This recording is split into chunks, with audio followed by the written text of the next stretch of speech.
Good Friday evening, ladies and gentlemen. John Cannon coming to you from the majestic Benny Layton Senior Memorial Stadium here on the campus of Edcouch-Elsa High School. Friday night football. Actually, it is the regular season finale for your Jackets tonight. Hard to believe it's already the end of the season.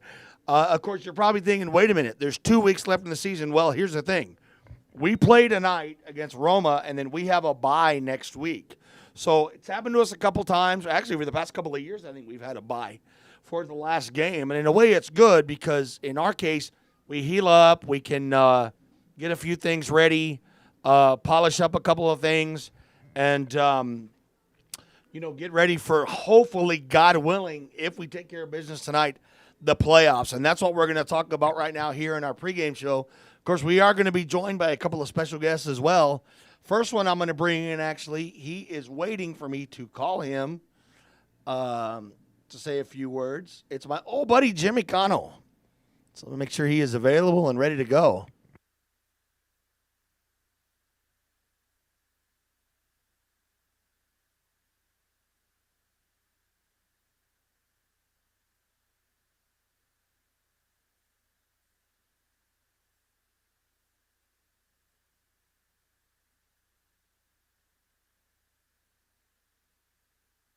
All right, folks. So I am joined by my good friend. Been a long time since I've heard from this guy. He's been avoiding me, but I told him last game you're not going to avoid me now. It's Jimmy Connell. Jimmy, man, it seems like forever, bro. It seems like the last time I saw you was 2 years ago when we went to Leroy's Burgers after the game. But how's it going, my friend? Big night tonight. There's a lot at stake in this game, man. So let's talk a little bit about that. Yeah, man, this is gonna be a good matchup. I like both the teams that the energy that they're bringing. I've been watching both teams at the during the warm ups, and I noticed that Roma comes up with a little bit of an offense that looks familiar to ours. So it's gonna be fun. You know, both defenses are very familiar with those types of formations. Now, yeah, I know that they primarily run the slot, very similar to what we run the slot. One big question for tonight, Jimmy, we need to talk about, and that's Joshua Gomez, of course. We're going to talk about him a little bit later on. He is number one in the state in rushing in Division II, but he got banged up in the last game. Questionable for tonight. What do you think? You think he's going to give it a go? Or, I mean, we're looking right now. I haven't really seen him. They're warming up. But do you think that well, actually, I think I see him in maybe right now. But do you think he'll give it a go, or would you think sit him out? Let's let him rest up and get him ready for the postseason if that's the case. Well, mind you, I mean, he's been our workhorse all year. So, I mean, I think it would be better, in my opinion, that he would maybe not get the whole load that he's been getting every game since the beginning of the season. He's been hot the last 5 games. But we can use him in the beginning, maybe not that many carries. Let him get up some yards. I mean, I'm pretty sure he's going to stay the rushing leader for at least the district, if not the state, by the end of this game today, by the end of these next 2 weeks. So I say give him the ball a couple more times. Maybe in the third quarter, just rest him up, maybe, and let the younger players play. I think, and have them ready and rested up for the playoffs. Well, one thing I asked him before that, but during Parents' Night, of course, I was a part of it, and I said, "So, Josh, what do you think? We're going to give it a go?" And he said, 2 things: I want that state title, I want that playoff berth. And I mean, he had this look in his eye, like, look, nothing is going to stop me from getting it. And Gomez, I mean, just like his brother, when he played, that guy would have played through pain, broken leg. It didn't matter. He could be in a wheelchair if he had to play this game. So, yeah, so it's going to be hard to keep him out. So, Jimmy, tonight we got to celebrate Parents' Night. I know last year we had to do it on a virtual platform. You got to go out there with your son, Frankie. Of course, you didn't get to share it last year with Tony, which was kind of tough. But how did it feel, man, to be able to go out there with Frankie, be a part of Parents' Night and just everything work out the way that it did, and you share that moment with your son? Oh man, it's so awesome to be back, for everything to be back to normal, especially for the kids. We're having them to have the regular activities for them, and us to be able to share Parents' Night with them live instead of doing it virtually. It's just special. I mean, I did get to share 2 years, with my other son Tony at Parents Night, and this one was extra special also because Frankie's first year in varsity, and he's a junior, so we'll be doing it, God willing, next year too. There you go. So you know what? I know you got to get going, but here we go. I know we haven't done this for a while, but you know what, Jimmy? It's been our good luck charm. We got to stick with it. Prediction time. Now, this is the biggest game. I know we always say, you and I always said biggest game of the year, but literally it is because, we win this game. We're in the playoffs. Pioneer lost last night, which pretty much if we win it, we're in. So with or without Gomez, you had a prediction. Are you going to stick with what you told me? Yes, I am. Like I told you earlier that we were talking, I am going to go Edcouch-Elsa 48, and I think Roma's just going to have 2 field goals. I like it. All right, I like it. So, Jimmy, I'm going to let you go again. Now, look, if we clinch a playoff spot, no excuse, we got to do a show together. Absolutely. We'll do a show together, and also if we play out of town, which most likely we would play out of town, well, you know what? I'll buy the first round of Diet Cokes. How about that? How about a cherry Coke for me? There you go. All right. All right, my friend. You have a good one. So once again, Jimmy Connell, been a while since he and I worked together. We have another special guest that we're going to bring up. We just got guests like crazy going on up here. Brand new Channel 5 sports reporter. She is actually taking the place of Erica Ross, who is in San Antonio, and it's Bella Michaels. And Bella, first and foremost, welcome to the Rio Grande Valley. She comes to us from Chicago, and the first thing I asked her, she goes, I'm a Bears fan. I said, number one, are you a White Sox or a Cubs fan? And the reason she's up here is because she said Cubs. Now, if she would have said White Sox, it could have been a problem because I'm a Yankees fan, and Pete's is a Red Sox fan. So that could cause a little trouble there. But you know what? It's okay. For tonight, we're going to go ahead and show a little love. Bella, first and foremost, welcome to the Valley. Welcome to Edcouch-Elsa. Welcome to our brand new, beautiful facility. How does it feel to be down here in the Valley, and how you liking this South Texas weather? Thank you so much for that grand intro, first off. And yes, I am a Cubs fan, so I'm glad I answered it that way. And I am loving the Valley. The people are so genuine. It's such a rich culture. Just falling in love with football so much more than I ever have. Like, just coming down here and seeing the rich community and the culture, I'm just loving it. So, loving the Valley, loving the food, loving the people, loving everything. So, okay, I got to ask you now. I asked Erica the same question. I want to see if I get the same answer. What has been your favorite food so far down here that you have had, and why? I feel like there's no other way to answer this than say the tacos here because, like, come on now. Coming from Chicago, we're known for our deep dish, but here the tacos are extreme. Like, you can't get them better anywhere else. Let me ask you, have you been to Cordone's Taste of Chicago in Edinburgh? No, but actually, shout out to Ron Adame, actually the director at Sharyland. He's the one who told me that I need to go there because once he found out I was from Chicago, he's like, you need to go try it. So I will go try it. I heard the owner is from Chicago, so I got to see how authentic this place is. I will tell you, Pete and I have gone a couple of times. It is. I actually know the family very well.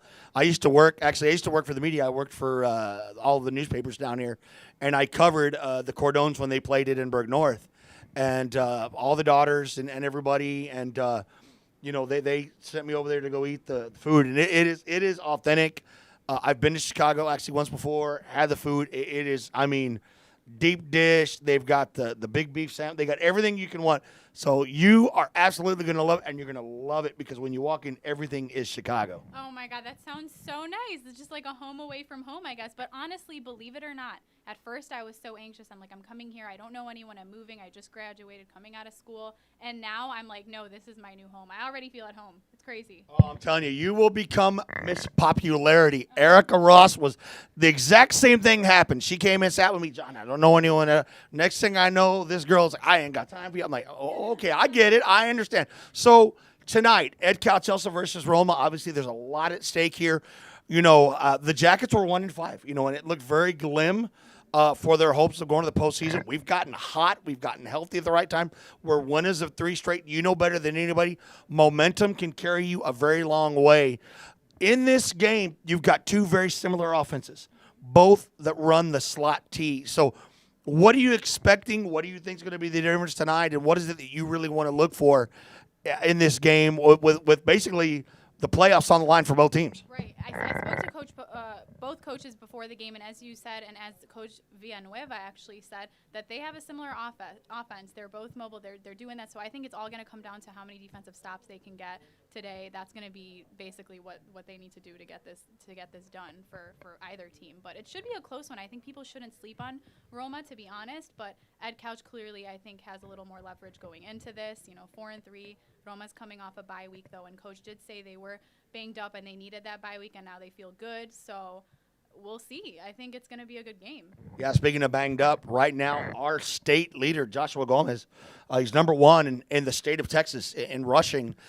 He is questionable tonight. We're not sure. I know I saw him out there. I did talk to him before the game. He told me he wants to give it a go, but I know the coaches, we feel that with the athletes that we have, we've got a lot of weapons.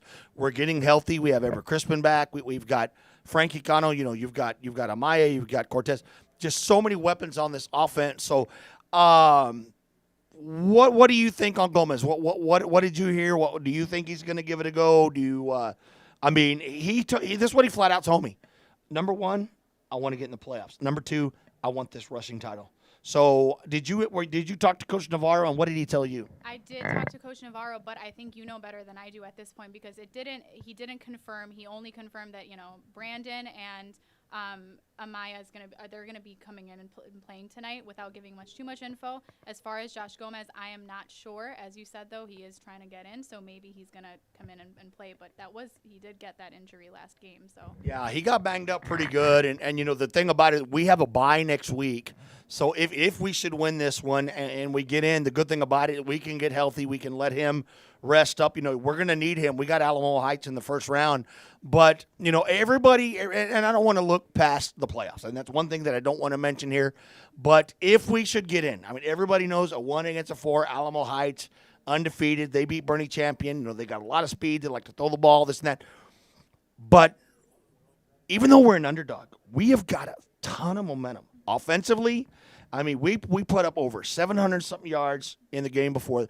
Against Valley View, we put up over 650 yards. Gomez has been on a tear. The defense is playing lights out. We've held everyone to under, 100 yards a game. We've basically been shutting everybody out pretty much. So do you see Edcouch-Elsa as maybe being one of those teams that you cannot sleep on when it comes to the postseason, even though they're facing Alamo Heights, who's state ranked and on paper is the favorite? I do see that. With what you said, they're holding defense, like the defense is holding people to less than 100 yards. You don't know what could end up playing out, and I really don't think that you should sleep on either team tonight. But definitely Edcouch-Elsa, I think, as I said, they have the leverage going into this, and it should be a good game, especially if Josh does decide to, play tonight. So I'm going to let you go ahead. Before you do, tell us a little bit about you. I know you're from Chicago. Tell us a little bit where you're born and raised, I'm sure, but tell us about school. What made you decide to come down here, and what are you most looking forward to besides the tacos? Just being a part of the KRGV sports team, which by the way, ADB and I, real good friends. ADB, shout out. I love you, my brother. So I'm gonna turn it over to you. That way you can introduce yourself to the Edcouch-Elsa community. Yeah, for sure. Well, thank you for welcoming me, Edcouch-Elsa community. You guys are fabulous, and I just got here to the Valley, as we mentioned earlier, so it's been really exciting. I'm loving the people. I am from Chicago, but the suburbs originally, born and raised. And actually, fun fact, I'm from the town that Jimmy Garoppolo was from. So he's from Arlington Heights and then played at Rolling Meadows and then went to Northern, so all that stuff. So Jimmy Garoppolo, if y'all love him, that's where we're from, the same suburb.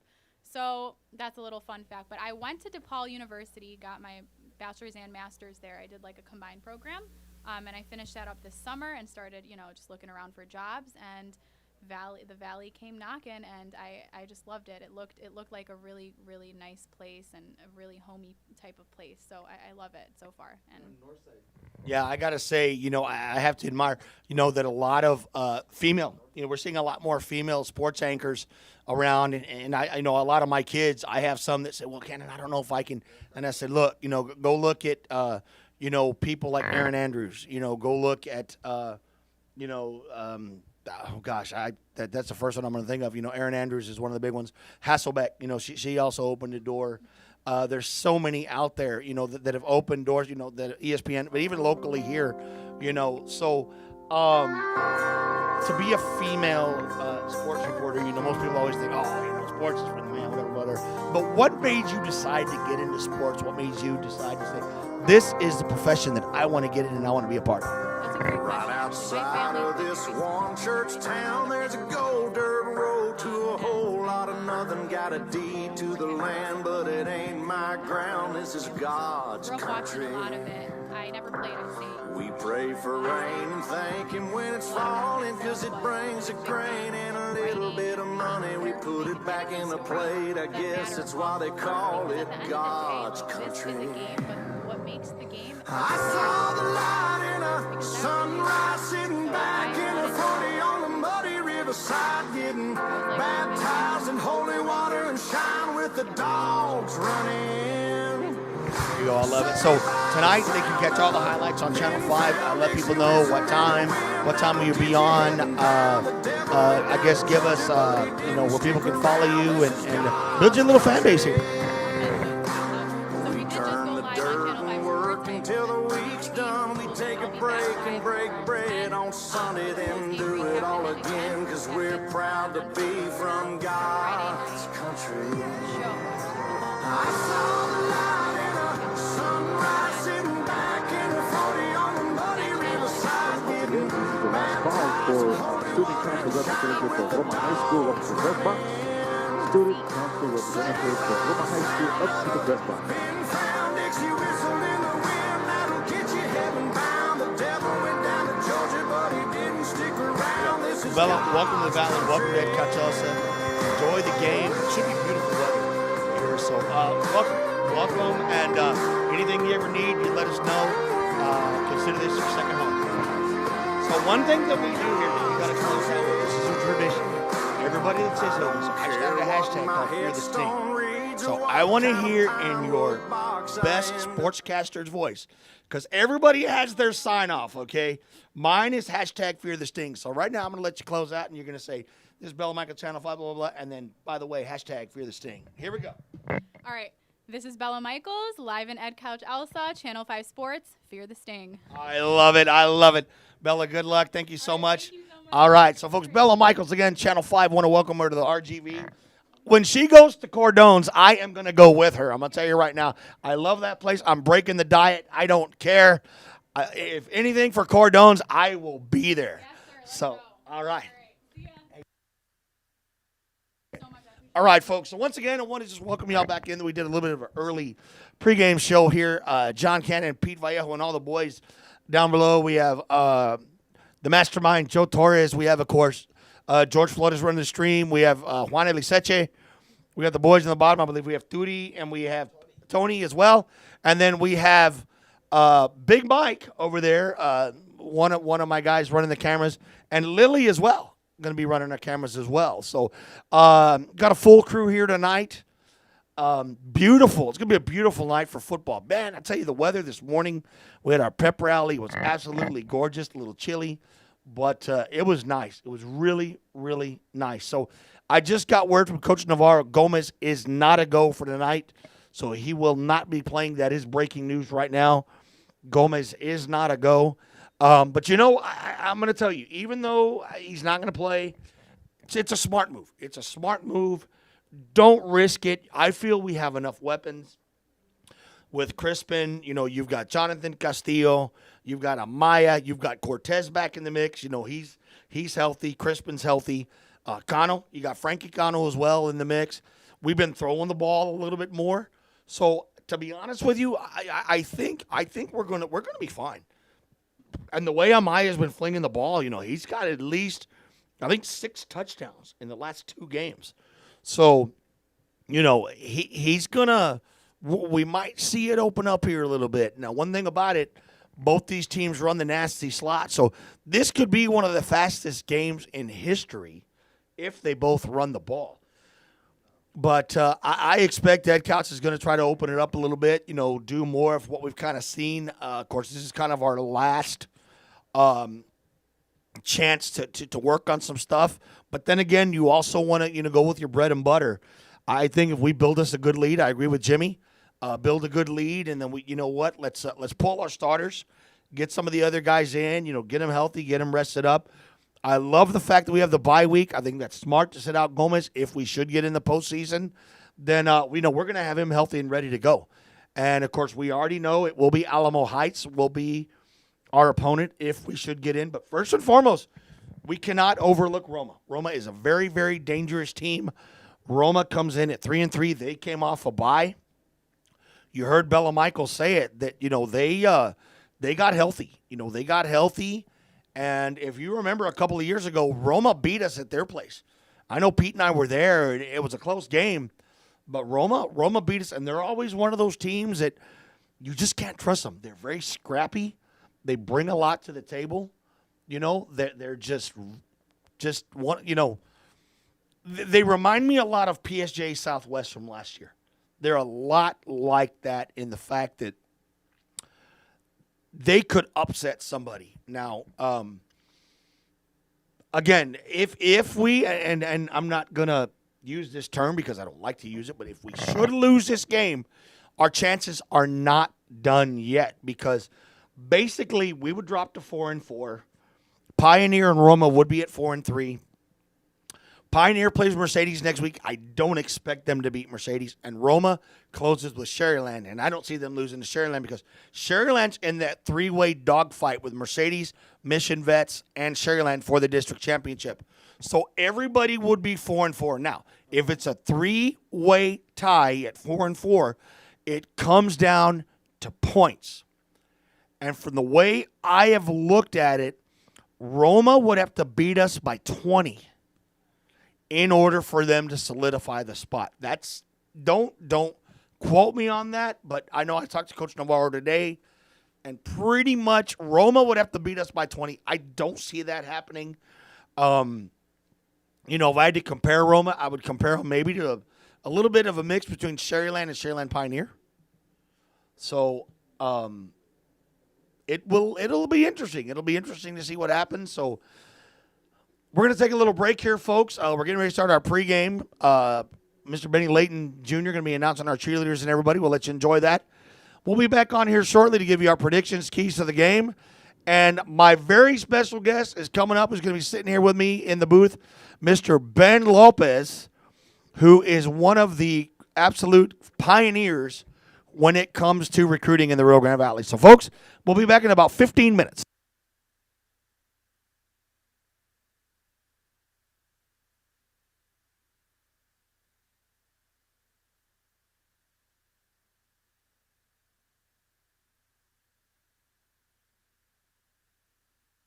Welcome to La Sierra de la Máquina Maria. Now introducing the varsity cheerleaders, given by our very own Coach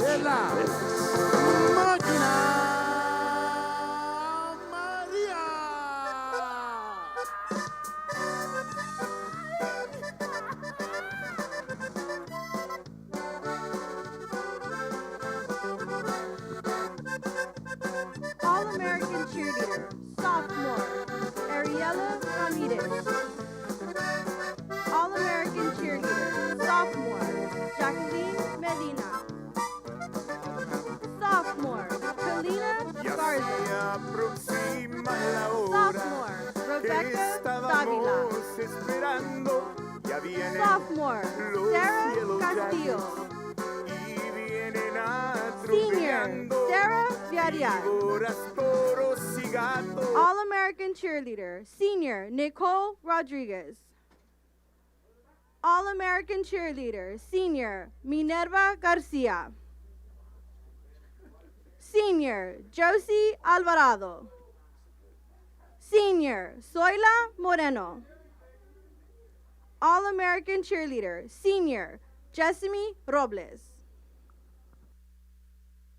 And there you have it, folks. And now for our official Hello Cheer.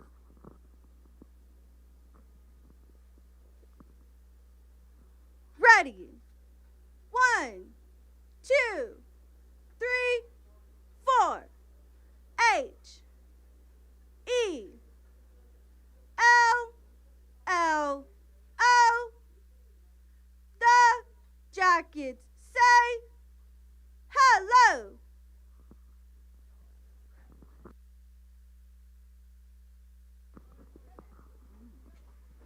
And now for our official 2-bit, 4-bit yell.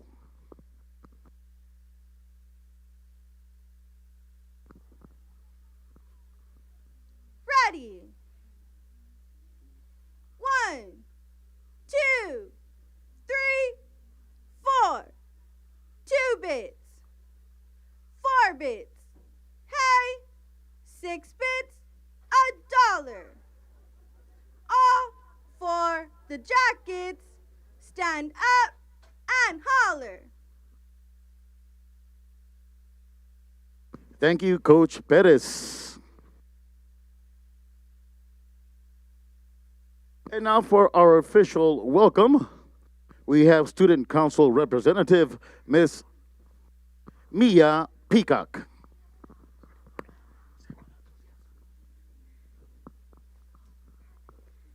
Good evening, Jacket Nation. I am Mia Peacock, a Student Council member, and welcome to the Benny Layton Senior Memorial Stadium, also known as the Black Hole.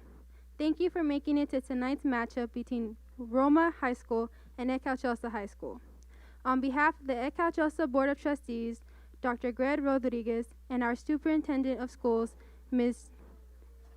Janie Tijerina, our high school principal, administration, faculty, staff, and the entire Yellow Jacket family, we would like to welcome the Roma Gladiators and all their fans. Tonight, we hope for an injury-free game and that every participant on and off the field makes it home safely. Remember to please respect fans and players on both sides of the field. In spirits of competition, we say, may the best team win. And as Yellow Jackets fans say, go Jackets y que viva la máquina. Thank you, Miss Mia Peacock, Student Council Representative for Edcouch-Elsa ISD. Now, we don't have an official response to that, so we'll take a few minutes real quick.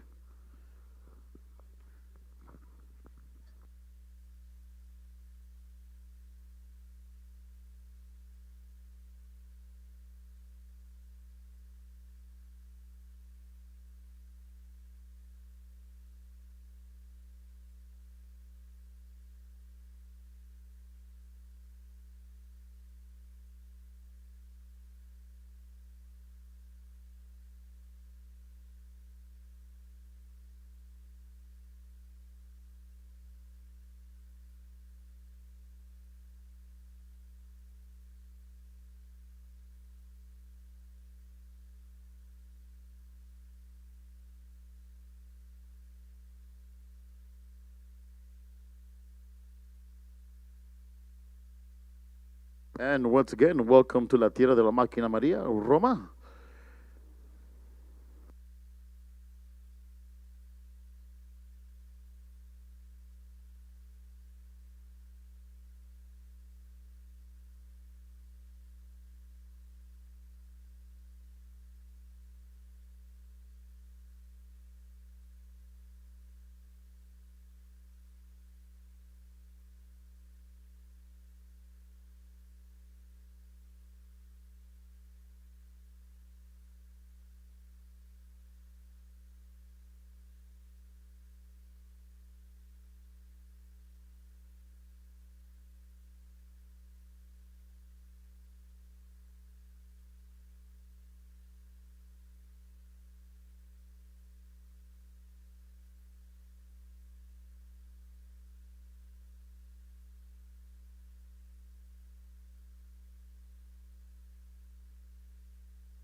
test.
And now let's stand as we play our alma mater. Let's join Pinkies, and if you know it, sing it loud and proud. Singing our alma mater is our mighty Edcouch-Elsa Mighty Band.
And now let's remain standing. Gentlemen, please remove your headgear as we honor our nation's flag.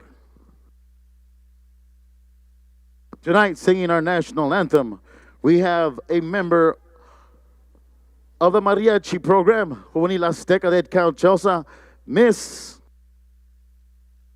Angelina Rodriguez, in her rendition of our national anthem.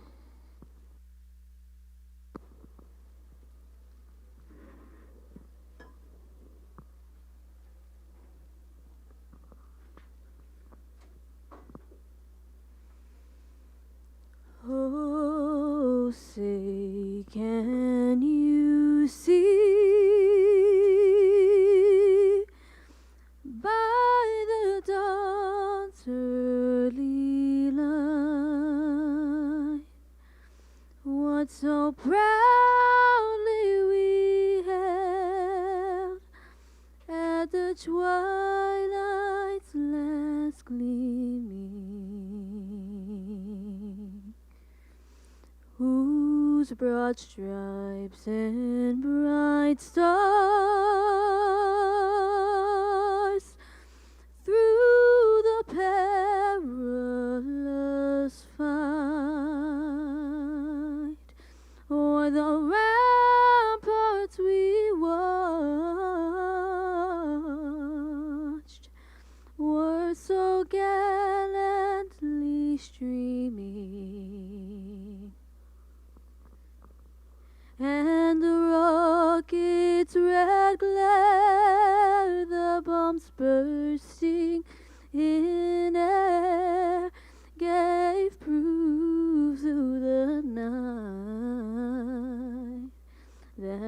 flag was still there. Oh, say does that star-spangled banner yet wave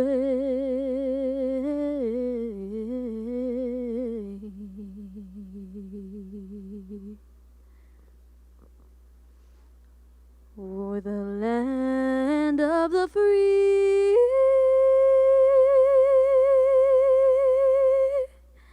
and the home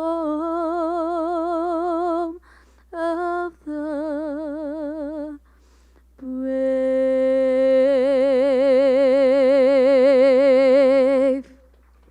Give it up for Miss Angelina Rodriguez. The colors are being presented by the Edcouch-Elsa High School JROTC. Commander is Cadet Major Salas Galvez. Texas flag is presented by Cadet Major Pinier Perez. Right guard is Cadet Corporal Brianna Aguilar.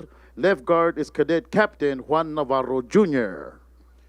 Are we ready for some football, Jacket fans? Let me hear you make some noise.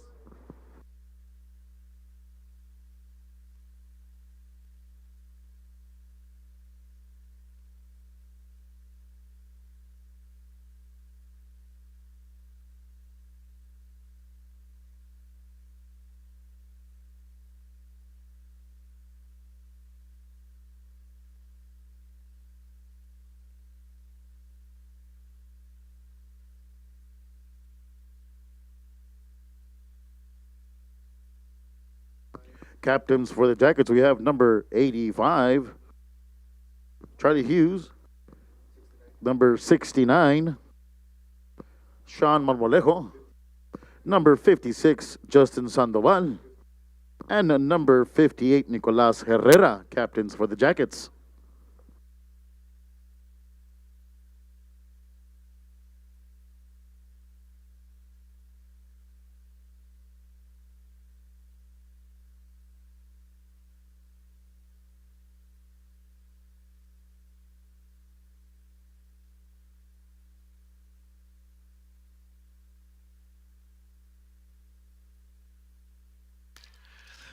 Roma has won the toss, and they will defer to the second half.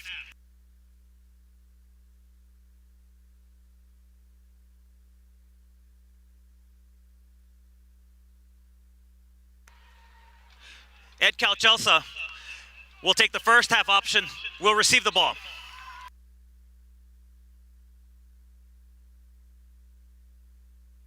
All right, there goes Roma Gladiators.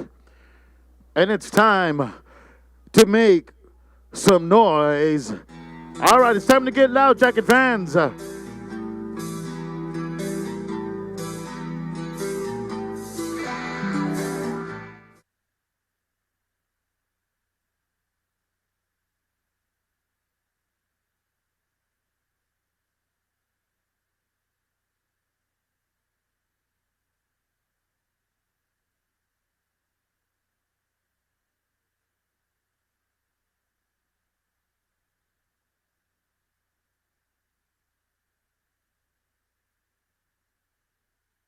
Long time since Roma's been in, and you know they're going to bring it. They're going to bring it to us.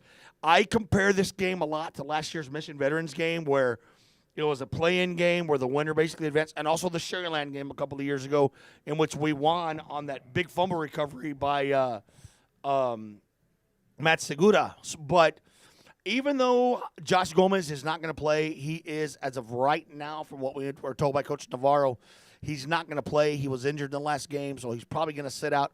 I still think we have enough weapons. I think Amaya is going to put on a show tonight. Actually, we're going to receive. I thought we deferred to the second half, but we're going to receive. But I'm going to go ahead and say it's going to be Edcouch-Elsa 35, Roma. I'm going to give them 14. So we have Alvaro Amaya and Ever Crispin back to receive another great crowd here at the Black Hole. It's going to be a beautiful night of football. And here we are. We are underway. Amaya Bobbles it, picks it up at about the 8-yard line, still going, and he's going to the 20, across the 20 up to the 22.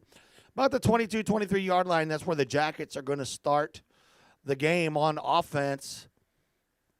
And no Gomez, but one person that's in the game, Brandon Cortez. Now, you got Cortez and Amaya both in at the same time. You got 2 quarterbacks, but also 2 guys that can do a little bit of everything. So it's going to be interesting to see what they got. So it's going to be 2 running backs. You got Cortez at quarterback, Amaya at running back, and Castillo. Castillo's going to get the first handoff of the game, spins around up at the 25, pushes his way to about 4 yards to the 28-yard line. So I think you're going to see a little bit of a rotation of quarterbacks tonight. Jackets, again, quick to the line. Now I formation. Amaya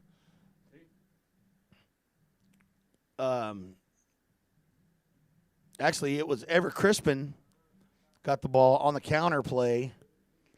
That's going to be a loss of about 3. We're going to say 3rd down and 7.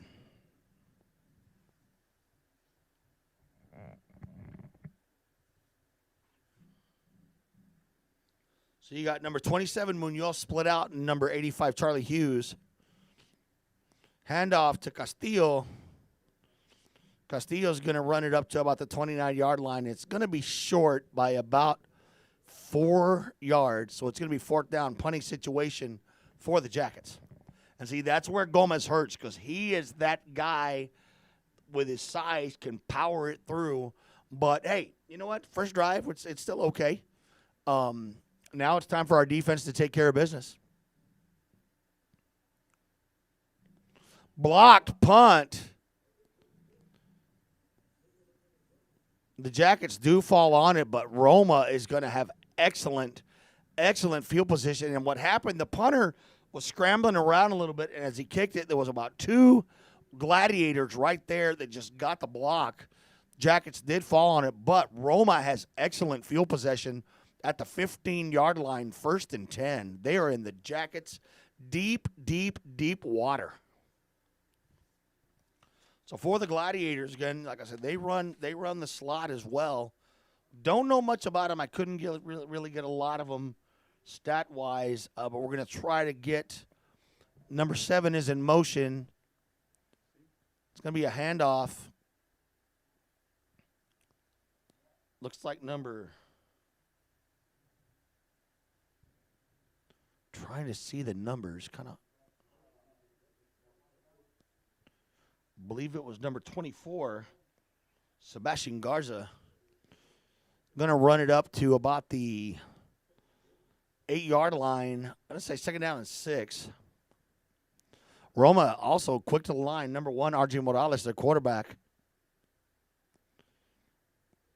Handoff, that one to number 22, and he gets stuffed. That's Isaac Lozano, and just had nowhere to go, could only go backwards. Good push on the line by our defense. It's going to be a loss of 2. Now you're looking at a 3rd. It's about a 3rd and 5.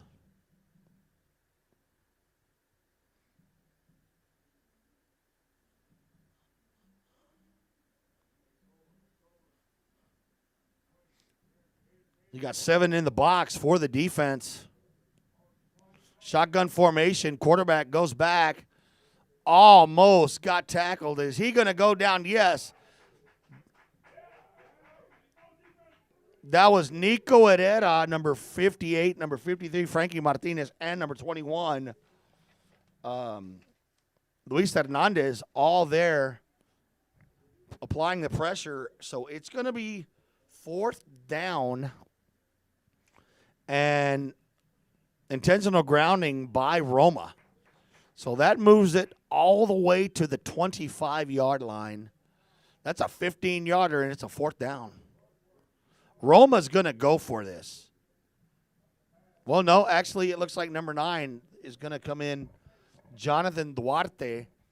You're looking at about a 42-yard field goal. Snap is down, kick is up, almost blocked but I'm afraid it is no good. No flags on the play. Big stop by the defense. I'll tell you what, Roma had a big opportunity there to put some serious points on the board, but that Jackets D showed exactly what they showed the last two games. Just relentless. Absolutely relentless. And now it's going to be Jackets ball. They're going to have it at the 25-yard line, first down. 8:53 on the clock here in the opening quarter. John Cannon here live at Benny Layton Senior Memorial Stadium. Cortez at quarterback. Handoff goes to Connell, and he's off to the races. 50, 40, 30, 20, 10. See you later, alligator, after a while, crocodile. Touchdown to Yellow Jackets. 75-yard touchdown for Frankie Connell. Ben, what do you think about that play?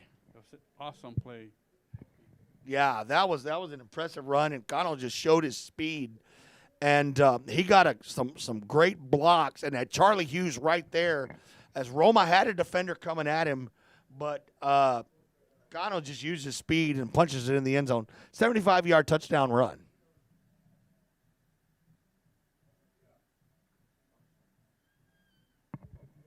Kick is up, and it is good. 8:44 remaining in the opening quarter. On the second drive, Jackets make it a good one. 7-0 over the Roma Gladiators. And that's one thing I said tonight. You're going to see a lot of weapons being used. Without Gomez in the lineup, the Jackets are this is the beauty of this offense. Is one thing Ben told me before. He says, John, that slot T is nasty. It's dangerous, and it's hard to defend. And, and the good thing about us is most teams have maybe 2 or 3 weapons that they can use at their disposal. We have about 6 without Gomez in the game.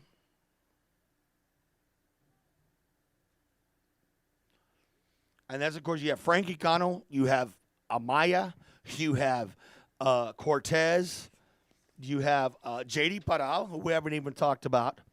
You have Jonathan Castillo. You've got, of course, Ever Crispin and Charlie Hughes. I mean, there's just a lot of weapons on this offense.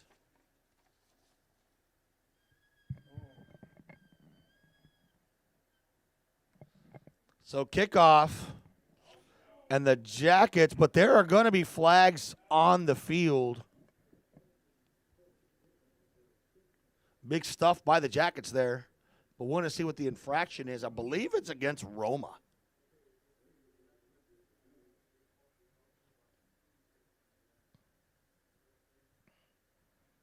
Yeah, but it's going to be against Roma. Illegal block in the back against the Gladiators. Half the distance to the goal. That's going to put the ball at the 9-yard line. But this time, the good thing, it's Roma's own 9-yard line. It's not the Jackets. So, Roma, 1st and 10 at the 9. Man in motion is number 7 on the jet sweep. He gets the ball. Still on his feet. 10, 20, 30, 35. Runs out of bounds. Not after picking up a big gain of about 26 yards. That's Alan Bettis. And that's going to be a first down. And that's the thing with Roma. We got a lot of speed, but Roma's got a lot of speed as well. They're fast. So 1st and 10, the ball is going to be at the 32-yard line. 8:17 and counting, opening quarter. 7-0, Jackets are on top.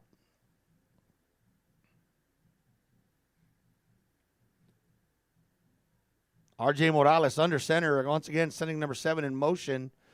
Hands it off, and on the trap, nowhere to run. That's going to be number 22, Lozano. The stop was number 56, Justin Sandoval.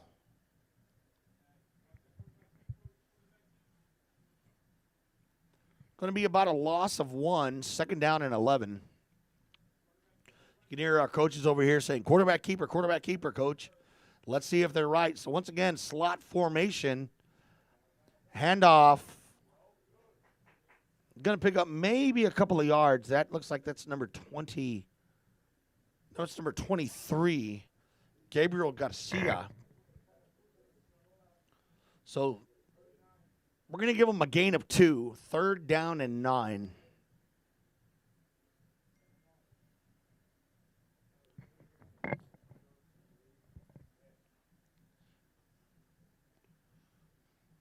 So now Roma sending one man split out to the right. Shotgun formation. Actually, they're going doubles to the right. Number 1 goes back to pass and hit as he throws, but a flag on the play. And I think this is going to be intentional grounding again because it was not a late hit. On the stop, I believe it was number 58, Nico Herrera. Yeah, I think it's intentional grounding. Personal foul is what Pete's saying. Face mask against the defense. That one's going to go against Herrera. Ouch. So that's 15 yards. Gives the Gladiators 1st down at the 48-yard line. Their own 48. So once again, now they're going to split out 2. 1 to the right, 1 to the left. Quarterback under center. Trap. He's going to run it up to the 50. That's number 22, Isaac Lozano.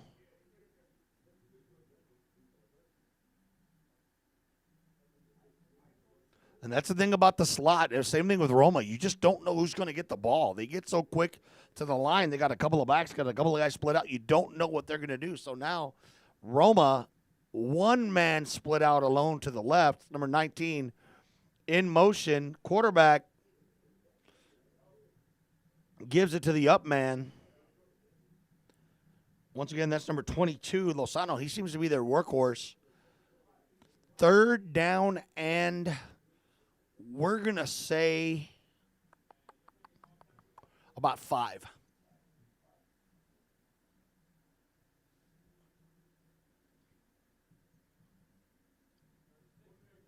So Jackets would have had the ball if it wasn't for that penalty. 3rd down and 6. Quarterback, again, under center, going to send number 7 in motion. He's going to split out of the right handoff. Quarterback keeper, number 1. And I believe he's going to be short. That's Morales. From the spot, he's about a yard shy. 4th down and 1. And officials timeout, we have an injury on the field.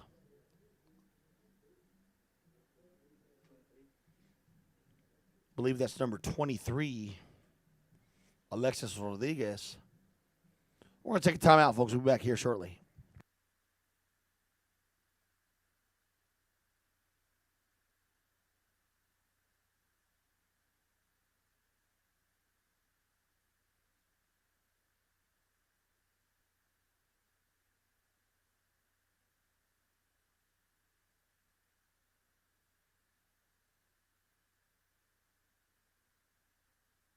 So round of applause for number 23. He seems to be okay. A little shaken up a little bit. Stinger in his neck, it looks like. But for Roma now, it's 4th down. They're going to go for it. I think now they've had some time to talk it over. They're going to go for it. Ball in Jacket territory. 4th down and 1. Jackets are going to bring the pressure. And you can see, yeah, they are loading up. You got 1, 2, 3, 4, 5, 6, 7. It's like 8 guys in the box. And it's expected. You're pretty sure Roma's going to run the ball right up the middle.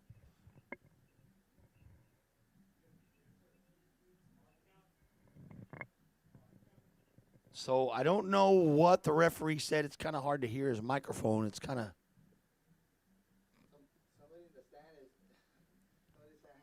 Somebody in the stands has a whistle.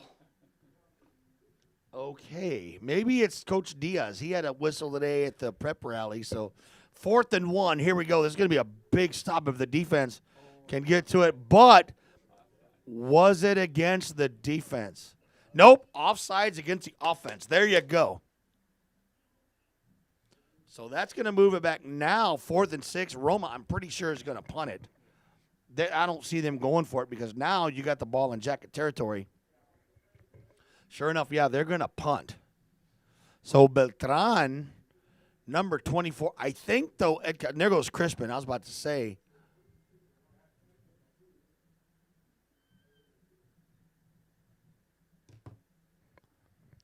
Crispin going to let it bounce. Crispin picks it up at the 9, runs it up to about the 20-yard line to be first down.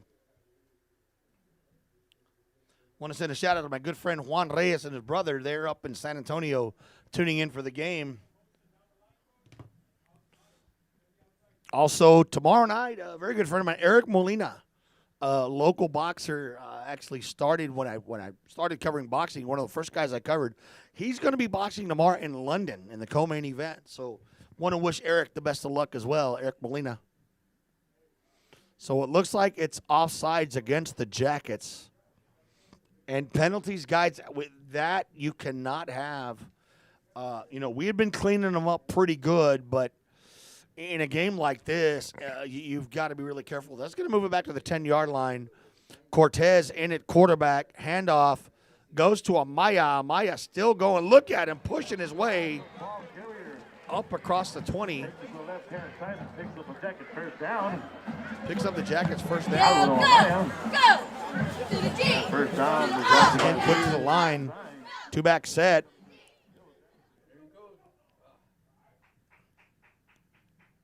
On the handoff, that was number 32, Ever Crispin.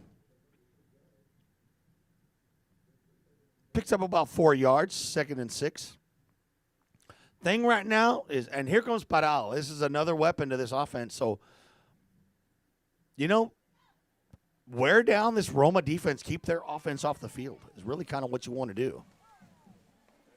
Once again, handoff. That one going to go to, I believe it's either Paral or Connell. Paral, number 1.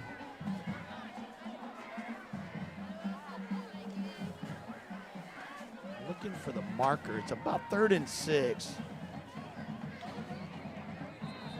Handoff straight up the middle to Castillo, and he's going to get to the 30. He's going to be 2 yards shy.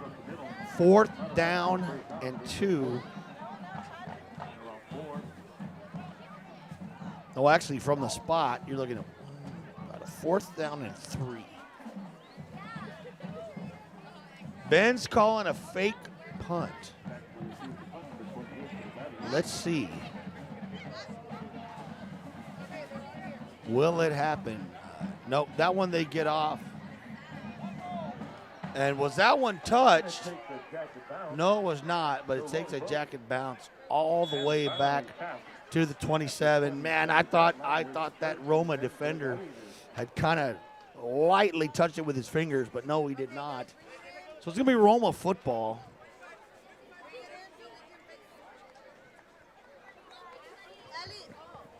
They're going to have the ball at the 27-yard line. 3:13 on the clock, opening quarter, 7-0. Your Jackets currently have the lead. Big game tonight. If the Jackets win, you don't need to do any scenarios. They're in the playoffs. In the playoffs. Winners of 3 straight. They've been hot, but they're facing also a very dangerous Roma Gladiators team. So the Gladiators going to split out one man. Man in motion will be number 7. It's going to be a handoff to number 22. He gets it on the right side. Maybe a gain of 3. 2nd down and 7. They've given him the ball a lot tonight. Number 22, that is Lozano. He's actually listed as a fullback.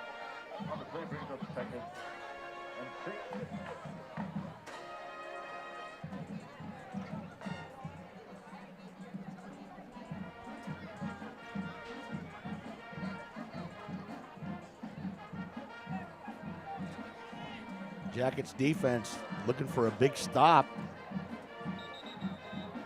And they're going to get him. Yeah, he set number 25 in motion, but he moved. So they're going to get them a false start.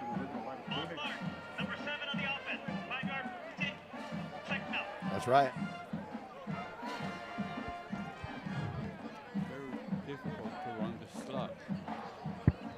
Yeah, and any little movement in this offense, there's a lot of movement here.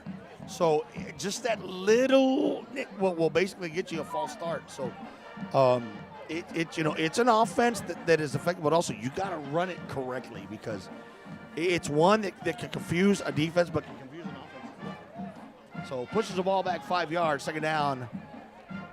Trap to number 7, Alan Perez.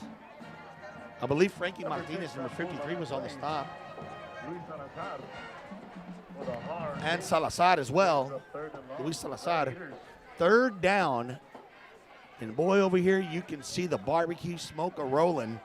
Not sure what they have, but, man, I went walking right over there as I came up to the box, and, oh, man, it smelled so good. So pass play by number 1. That one intercepted by the Jackets. Number 10, Isaac Campos, runs it.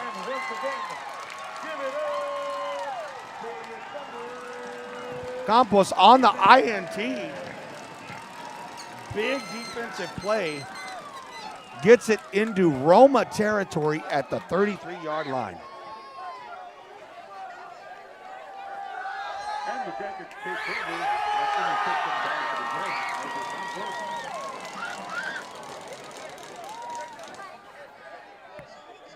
I don't know why they're cheering, but they're screaming over there for something.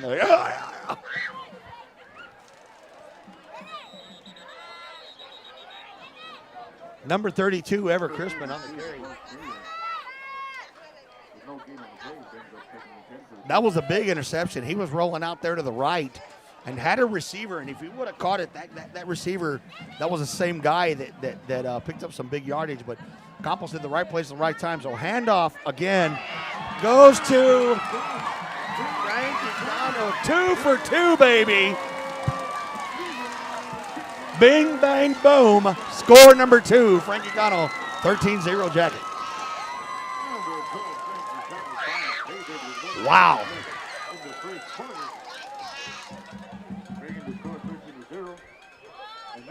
Fear the sting, baby. That's all I got to say.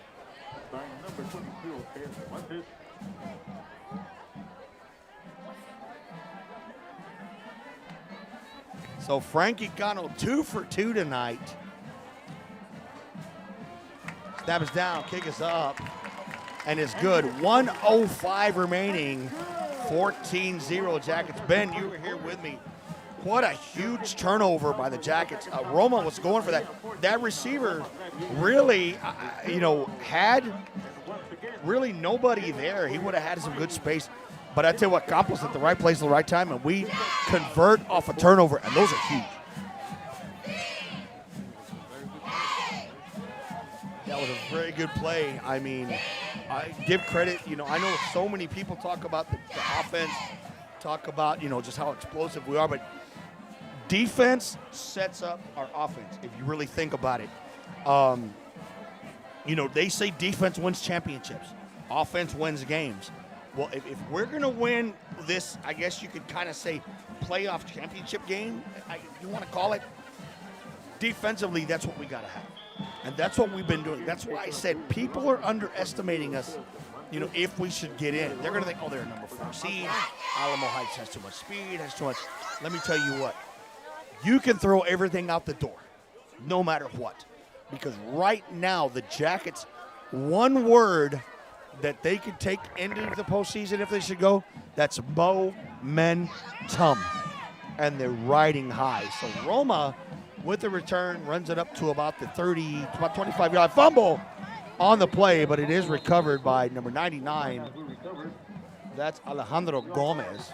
Boy, that would have been big if we would have picked that one up. That would have given us the ball again in great territory. But it's going to be Roma football, 1st and 10 at the 25. So tonight, the man has been Frankie Connell. And taking over for Gomez and showing his speed. We've known Frankie has had speed. He's been, we have a penalty.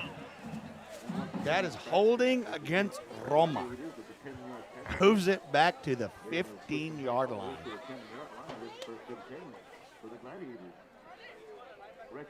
Penalties can kill you. They can absolutely kill you. So now Roma, as they have the ball at the 15-yard line, you got a man split out two. You got two men. You got doubles to the right. Quarterback hand off and trying to push his way up. He maybe have gained a yard, maybe line of scrimmage. That's number 22, Isaac Lozano. We're going to give him about, looks like maybe 2-3 yards there. I'm trying to watch the marker. So it's going to be, we're going to call it 2nd down and 6 because I see it over here at the 25. So, and the ball's resting at about the 19. So 25 seconds left, opening quarter, 14-0 Yellow Jackets. Man in motion is number 10, handoff. Quarterback, and Nico Herrera gets back there, wreaking havoc. He told me tonight, he says, Cannon, I'm bringing the heat. And he's brought it. He got a big sack, another big loss. End of the first quarter, 14-0, Yellow Jackets over the Roma Gladiators. So, Ben, first quarter. With Gomez out, a lot of people wondered how would the Jackets offense take over. It looks like we're not missing a beat whatsoever. No, we're not. Just a reminder, folks, you gotta understand one thing. They get the momentum right. I agree. I think right now that score and that turnover was big for the Jackets. That gave them exactly the momentum they needed.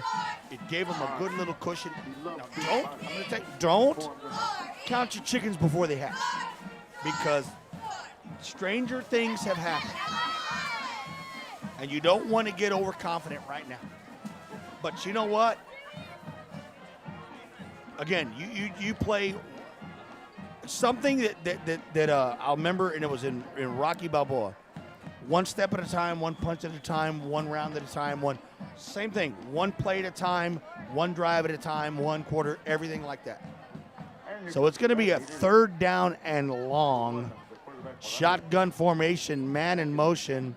Quarterback keeper, number 1, spins his way for about 3 yards, and that's all he's going to get, and he's going to be way short of a 1st down. That's a punting. Now, here's what I like. Crispin is standing at the Gladiators' 45-yard line along with Alexis Rodriguez.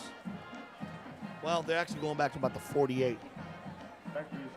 They get a good return up to about the 30-yard line. Going to give us excellent field position.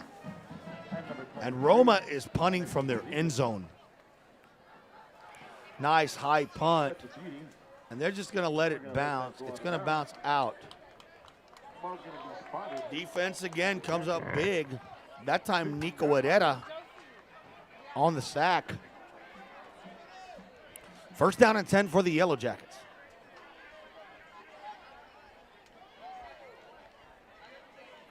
So Jackets ball at the Gladiators' 49-yard line. Charlie Hughes here to the right. Cortez is in at quarterback. Handoff goes to number 14. That's Juan de Leon. Getting some action tonight. He is going to run it up for about, going to see, they haven't spotted it yet. I'm going to give it about a gain of 4. So 2nd down and 6. Here come the Jackets again. Quick to the line. I formation. Handoff to Amaya. Amaya has done a great job as a running back tonight. And that's the thing about Amaya. Amaya, I know he's been playing quarterback lately, but Amaya can do a little bit of everything. He reminds me a lot of Crispin and Frankie Connell. They can do a little bit of everything. So he runs it up to the 38, 1st down. And Amaya is a guy that, he'll do whatever it takes for the team. Handoff again to Amaya. Amaya, 30, 20, 10, 5. One man to beat, and he is in. Touchdown Jackets, Alvaro Amaya. And I'll tell you what, these guys, the speed has just been absolutely amazing. I mean, they get the ball, and it's literally like they're off to the races. I mean, almost like horses coming down the stretch, going for that win. They take off, and Roma just really cannot defend.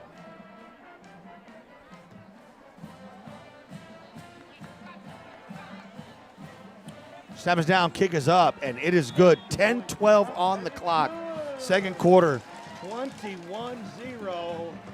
Edcouch-Elsa. Once again, that touchdown was brought to you by Leroy's Chicken and Burgers. The best chicken and burgers in town. With 10-12 I love to say it. I'm going to say it.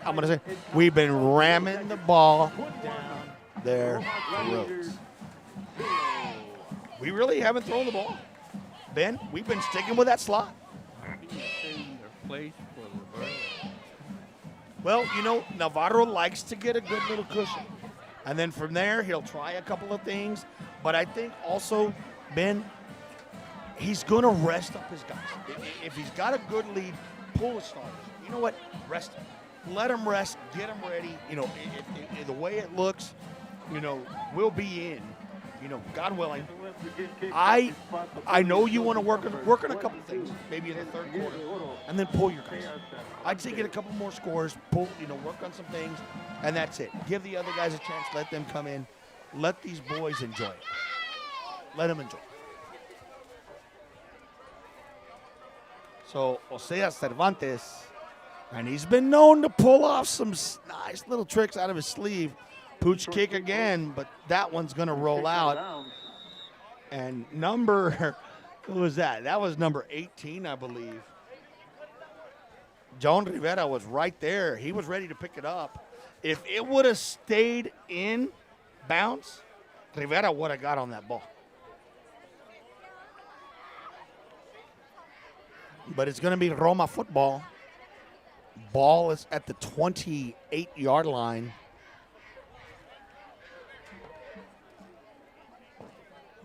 Maybe everybody was right. It looks like we may have an infraction. Kick out of bounds. Number 22 of the kick. So that one's against the defense. It's going to be 5 yards. Ball at the 33-yard line now. That's against the Jackets.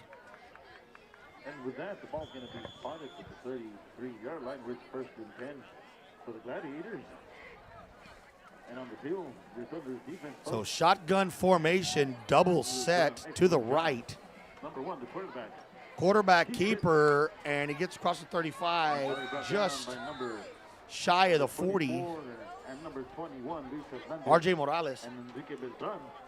Gain of about 6. It's going to be second down and 4. Good crowd once again here for the Jackets. I mean, this place is just about packed. Packed, and it's expected. You come to a Yellow Jackets game, expect a packed house.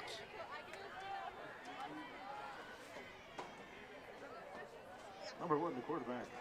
Quarterback keeper once again, and he bounces it out to the right, and he can't go anywhere but out.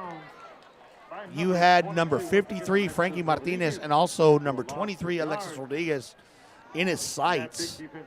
He didn't want to get hit. He said, no, I'll just take the loss. So third down, and that's going to be a third down, and I think they may pass here. It's going to be a pass play. He is under center. Quarterback keeper. Nope, he's going to keep it. And first down. Fooled all of us. On the tackle, I believe, number 26. Diego Valdez. But it's a positive gain, big gain for Roma. Best gain, really, of the night for them. First down, Gladiators. Ball at the 48-yard line. 9:08 on the clock. 21-0. Jackets on top. Second quarter.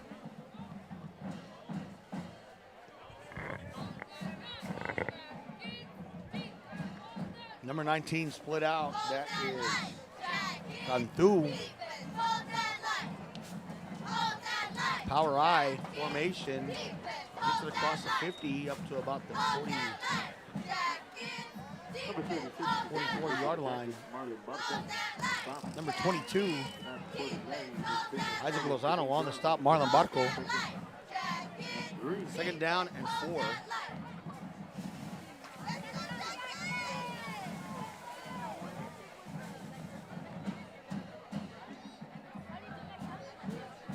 Now you got a 3-back set. Fumble on the play and recovered by Edcouch. Fumble on the play and recovered by La Máquina. Once again, give it up for your Thunder. Number 6, I believe Salazar is who fell on the ball. First down, Edcouch, man. And the Jackets take over. First and 10. Ball's gonna be spotted. Thunder D comes through again for the Jackets. Led by number 4, the quarterback, Brandon Cortez. First and 10, ball at the 48-yard line. 8:11 on the clock.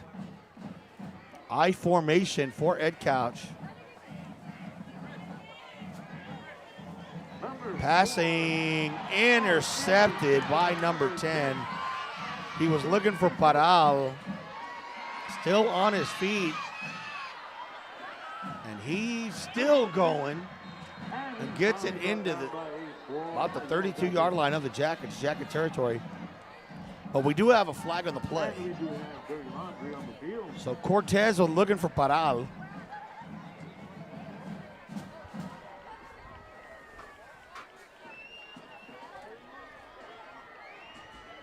So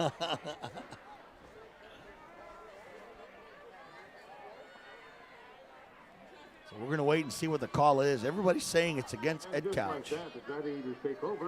And it could be because it was after the play. We'll find out where they're going to place the ball. Right now, they have the ball at about the 34.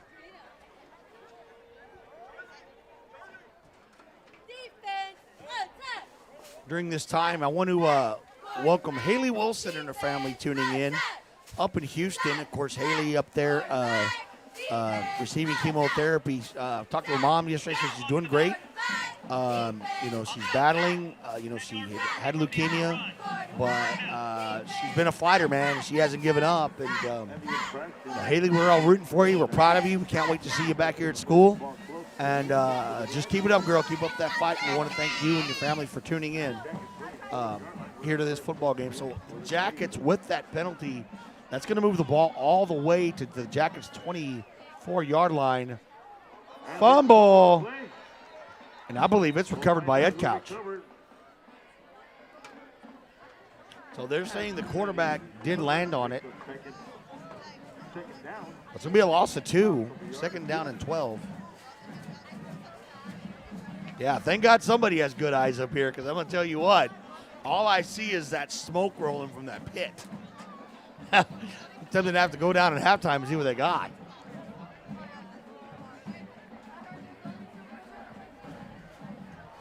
Quarterback keeper to the 20. Quarterback keeper. Rodriguez on the stop. First out of bounds by number 23 for the Jackets, Alexis Rodriguez. Next on third down. Third down. Third down and 5. 6:54 and counting. 21-0. Yellow Jackets. Don't let them score. Get rough. Get tough. Don't let them score. Get rough. Number 1, Morales, the quarterback. One man in the backfield. Again, Handoff goes to number 23. Don't let them score. Get rough. Get tough. initial tackle made by number 4th 7. down and 2. And I think Roma down 3 scores. They're going to go for it. Got nothing to lose. All right, Jackets fans, it's time to get loud for your Mighty Thunder's defense. It's time to get loud for your Mighty 2 running backs lined up. There you go, first down. They go right up the middle. First down for Natty. Got the first down. Quarterback keeper, as he follows the center, just puts his head down, picks up a first. So first down, Roma. Jackets 14-yard line, 5:40 and counting on the clock. 21-0 is your score, Yellow Jackets.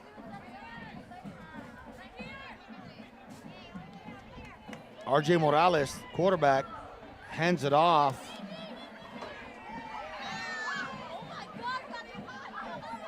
Good stop by the Jackets. Salazar once again in on the tackle. It'll be second down.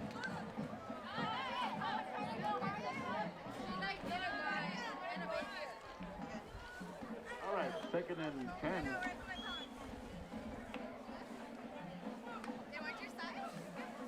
Second down and 10. Roma now going doubles. Again, quarterback number 1, Morales, Shotgun formation. gives it number 23.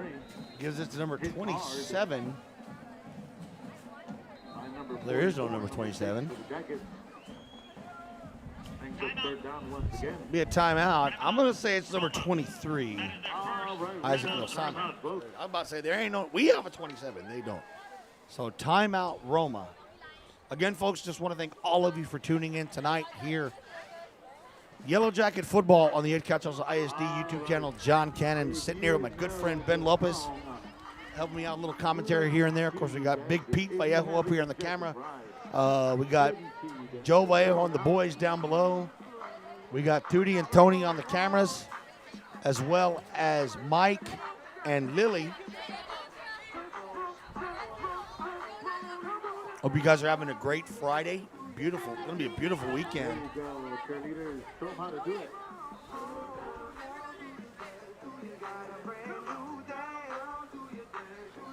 Again, the Reyes brothers in San Antonio tuning into the game.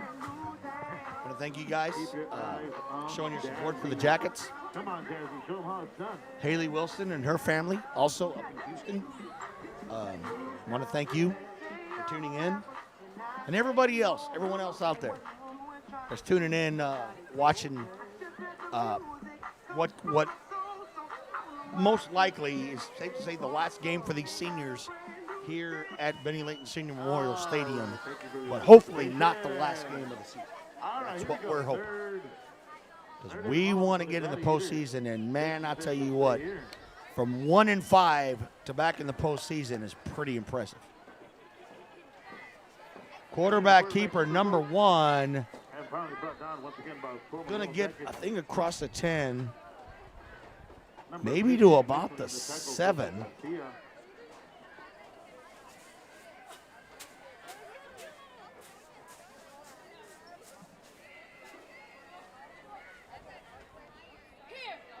All right, Jacket Panthers. They're going to say the 9-yard line, second down. It's time to make some Oh, noise. fourth down. It's fourth down. Fourth down, and we're going to say 2 yards from the spot right now.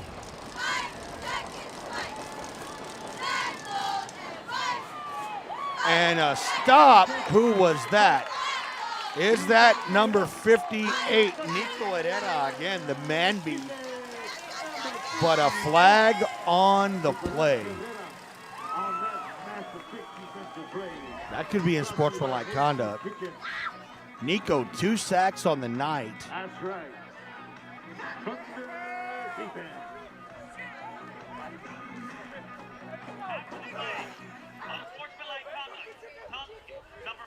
Unsportsmanlike against the Jackets.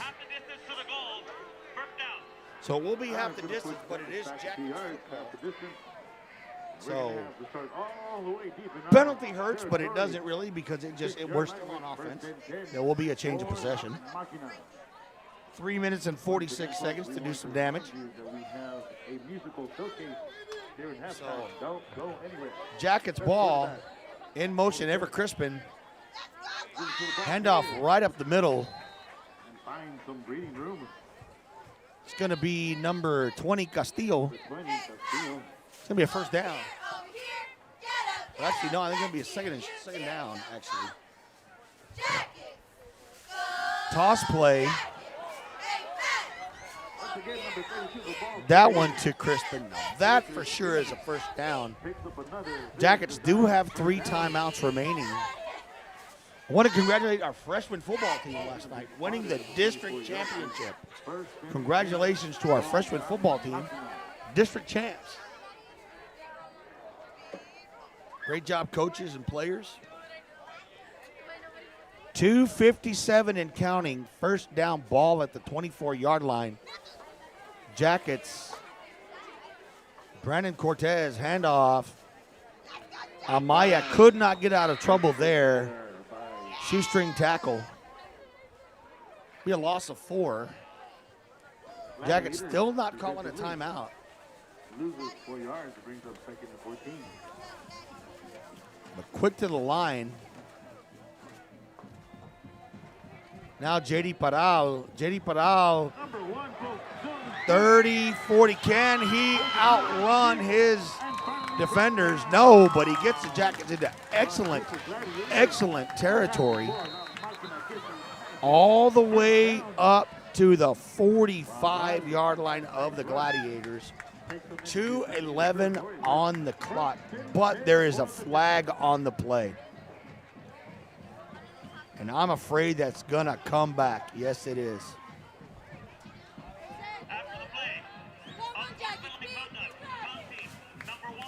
Unsportsmanlike conduct against the Jackets. And today's forecast, partly coming to the cancel. That's going to take the ball back to the Roma 40-yard line. Man, those hurt. But it is a first down, 1st and 10. Cortez First and 10 for the at quarterback. Handoff be no gain. It's going to be Castillo. Funny, the ball carrier. Second down and 10. No gain on the play. Brings up second and 10. Ball Jackets again quick to the line. Not wasting any time. That one, Connell, and oh man, he was off to the races, but gets tripped up. Boy, that would have been the hat trick. Yes, but it is a first down. Clock does stop for the movement of the chains. And timeout, Yellow Jackets. Man, that was close. I tell you, Frankie Connell, if he would not have gotten stopped, he would have had that seam here to the right, still had plenty of field to go, and he'd have been gone. He'd have been off the race. Sure. He had a good break and did a good job in running the play. Yeah, I tell you what, these guys have really stood tall tonight, especially with Gomez being out. But man, no, I don't want to say no Gomez, no problem, but we don't look like we have missed a beat with him out. Again, we would love to have him in, love to have him play, but hey, we got to save him for what's most important, the postseason. That's when we need him the most. Tonight, hey, let the other guys take care of business, and that's been Navarro's saying all along. We got to take care of business. So tonight, these guys are taking care of business. First down and 10, 42-yard line. Cortez with 2 backs in the backfield. Quarterback keeper, and he's going to get hit by number 2. That's going to be a sack. Jesus Salinas, 1:20 and counting. Clock is still running, and timeout at Edcouch-Elsa. So at halftime, I believe there's going to be a special performance. I believe I heard by our mariachi group, the band. I know, of course, our Gold Brigade is going to perform in our Golden Guard as well. So make sure you stay tuned. Watch the halftime ceremony tonight. There's something special going to be going on. They won't tell me. They don't want. They say, look, you're the sports guy. You take care of that. What we do here, you don't worry about. You keep the fans wondering what it is. So that's all I'm going to tell you. I don't know. It's something special. That's all I can say. So don't leave at halftime. Watch the amazing performance that's going to be put on by our our Jacket Band and Gold Brigade, Golden Guard, who knows who else. This could be a wide array of things going on. Shotgun formation, Cortez back to pass, finds Castillo, and he gets leveled after the catch. Third down, 1 minute remaining. Ball is at the 48-yard line. So now you've got 4 receivers set. Cortez looking for Charlie Hughes, but it is going to be a pass interference against the Gladiators, and that one was obvious. Number 8, a little tug there. That's going to give the Jackets, I believe, the ball inside the 30, if not maybe the 20-yard line.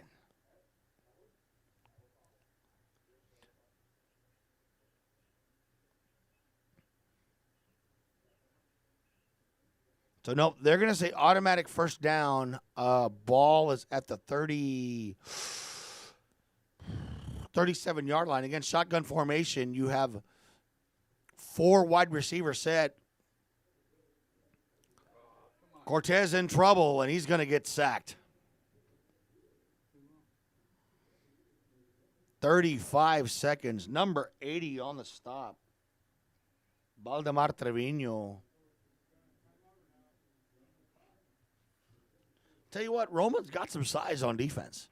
I got to say, they're big. Second down, 15 seconds count and counting. Again, double set. Cortez, again, in trouble. Gets out of some trouble, but again, throws the football, throws it away. And that's going to be a flag. I believe that's intentional grounding. I don't think they're going to get him on the late hit because he wasn't down, but I'm pretty sure they're going to call intentional grounding with a second left.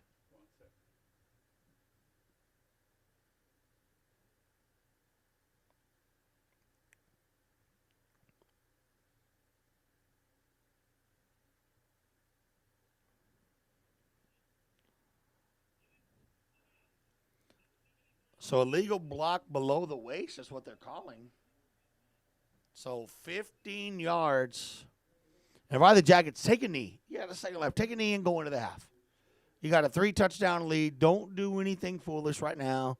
Take a knee and go in with 3 scores. What do you think, Ben? You agree? I agree with you. Take a knee. 1 second left. Nope, but they're in shotgun. They're in shotgun. Cortez finds a man, laterals it to Crispin, but we do have a flag thrown during the play. So as Connell came up with it, there was a flag. Connell caught it, lateraled it back to Crispin, who was stopped. But let's see what the infraction is. Roma's going in the locker room. Everybody's going to the locker room. Illegal chop block. Penalty is declined. That is the end of the first half. So, folks, the Jackets, Frankie Connell, 2 touchdown runs. And then Amaya also scoring a touchdown run, all on the ground. They've tried the passing game. Ben and I both said it. We expected to see it a little bit. But big thing is Jackets go into the half up 21-0 over the Roma Gladiators. So, folks, let's see what the surprise is. I see a lot of, like, little mariachis down there. So I think it's going to be a performance. So I'm going to shut up. I'm going to go off the air, let you enjoy it. I'll see you back here in about 28 minutes, folks.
Good evening, ladies and gentlemen. Tonight is a very special night because tonight we recognize the pride of Edcouch-Elsa, our very own beloved students, featuring the mighty Edcouch-Elsa Marching Band, who recently earned a Division I in pigskin and an area competition. Three-time national champions, Mariachi Juvenil Azteca. La Estudiantina, who has received a first division in UIL solo ensemble for countless years. And last but not least, our foundation, our elementary folkloric dance groups. My fellow Jacket fans, please put your hands together as we perform tonight our musical showcase extravaganza. This is Edcouch-Elsa ISD, rendition of Jalisco, and God bless America. I hope you enjoy. Viva la máquina.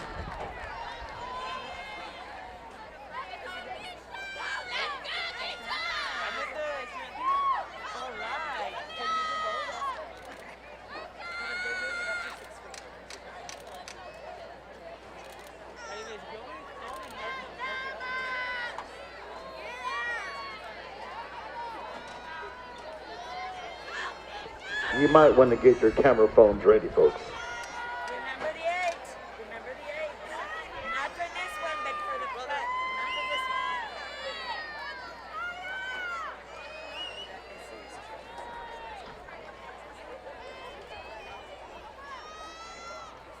Hey, your skirt. Your skirt. Skirts. Skirts. Skirts. Up. Up.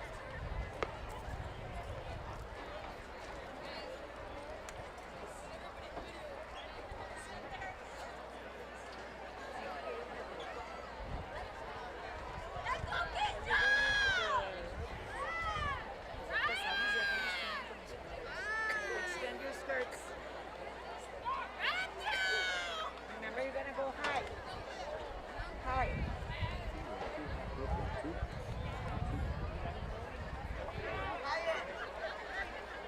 Well, we're not gonna be presenting this one tonight. Right now we're training on instruments because history doesn't know what's going to be this one. So we're moving. Hi, how are you doing?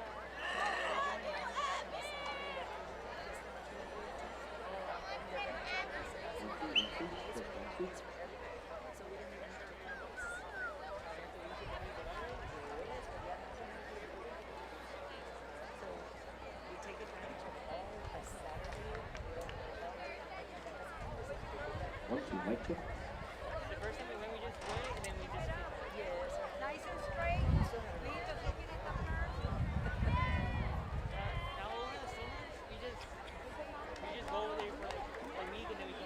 Yes, that's good. As my grandson is a senior. He was in mission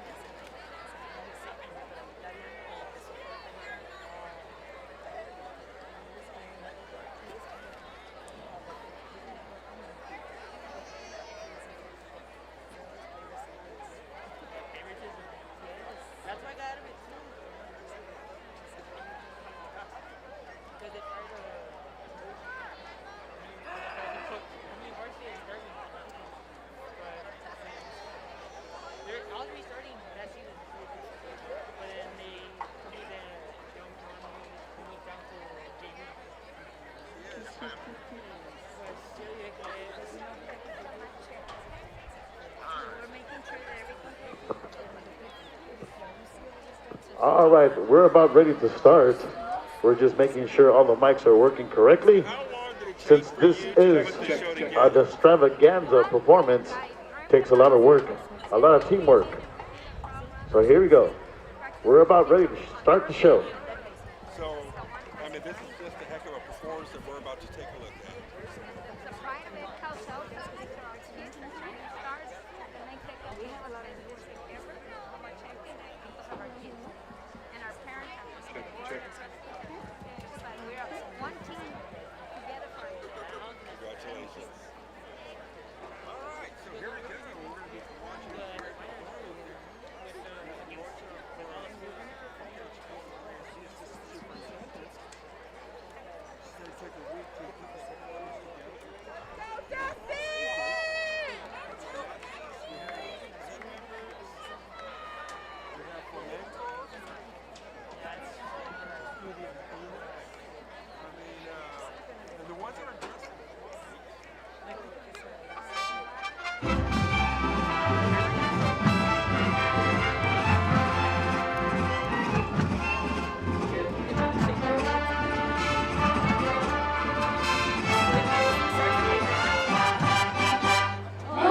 One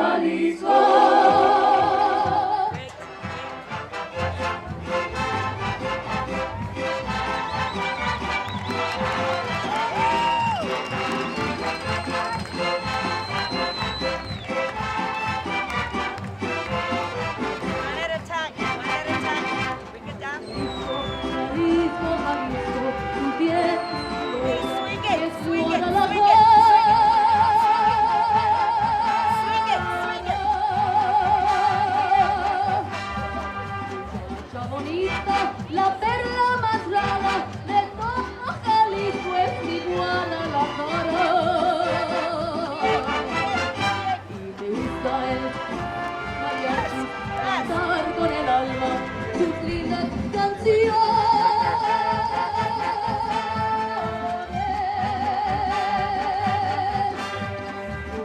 Como suenan esos guitarrones y echarle un tequila los malecones.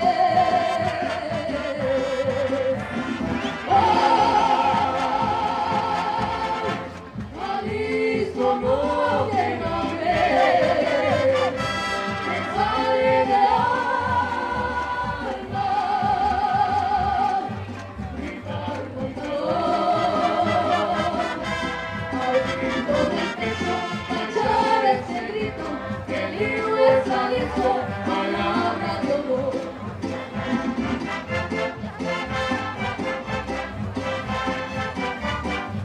Open your arms. Do the 8.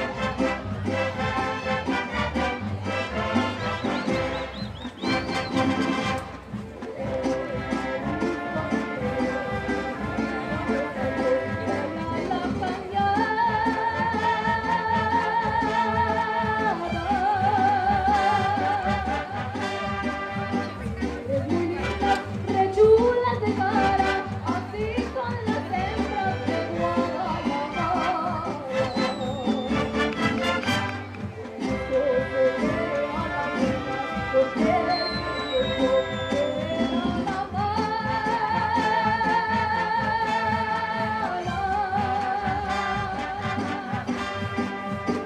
La morena echar mucha bala y bajo la luna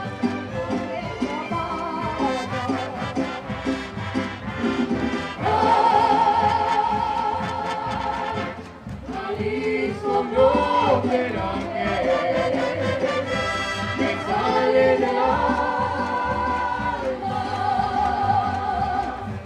gritar con dolor, abrir con el pecho, echar ese grito, el himno es Jalisco, palabra de honor, abrir con el pecho, echar ese grito,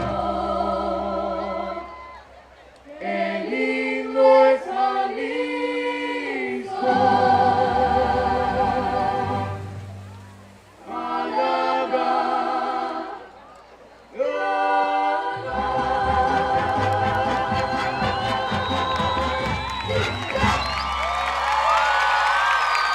A big round of applause, please, for our beloved students. And now, ladies and gentlemen, a tribute to our nation.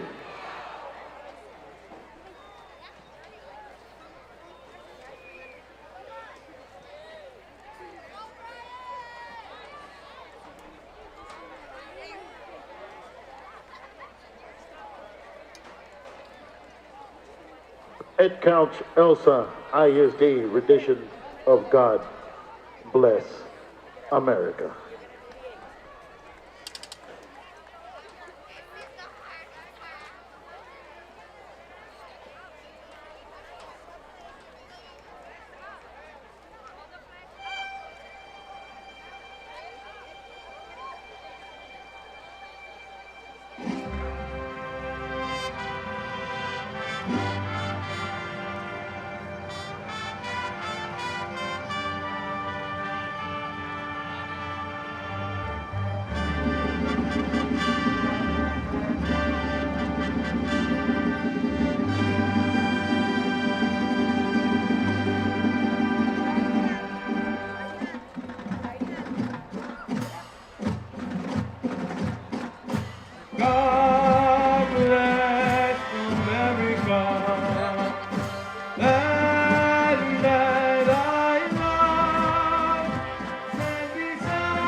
A big round of applause for our musical showcase.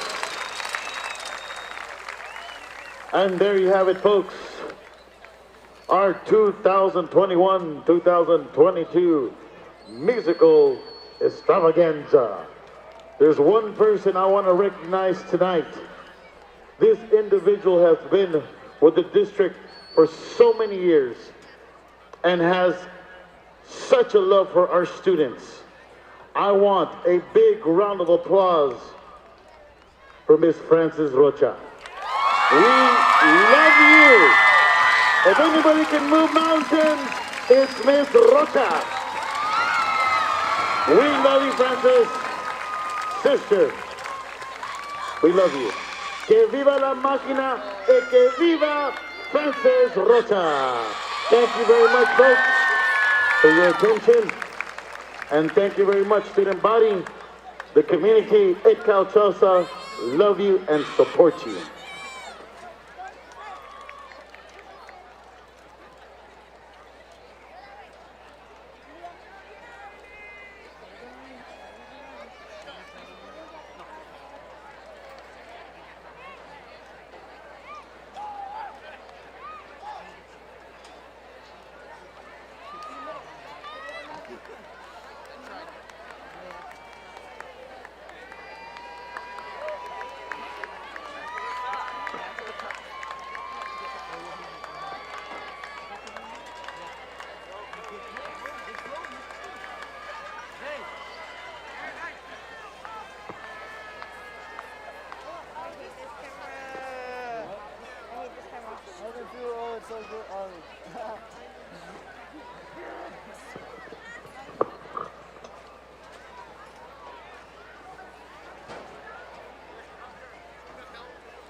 All right, folks, we are back. 1:23 remaining until the start of the third quarter. Got a couple of halftime scores for you to pass along.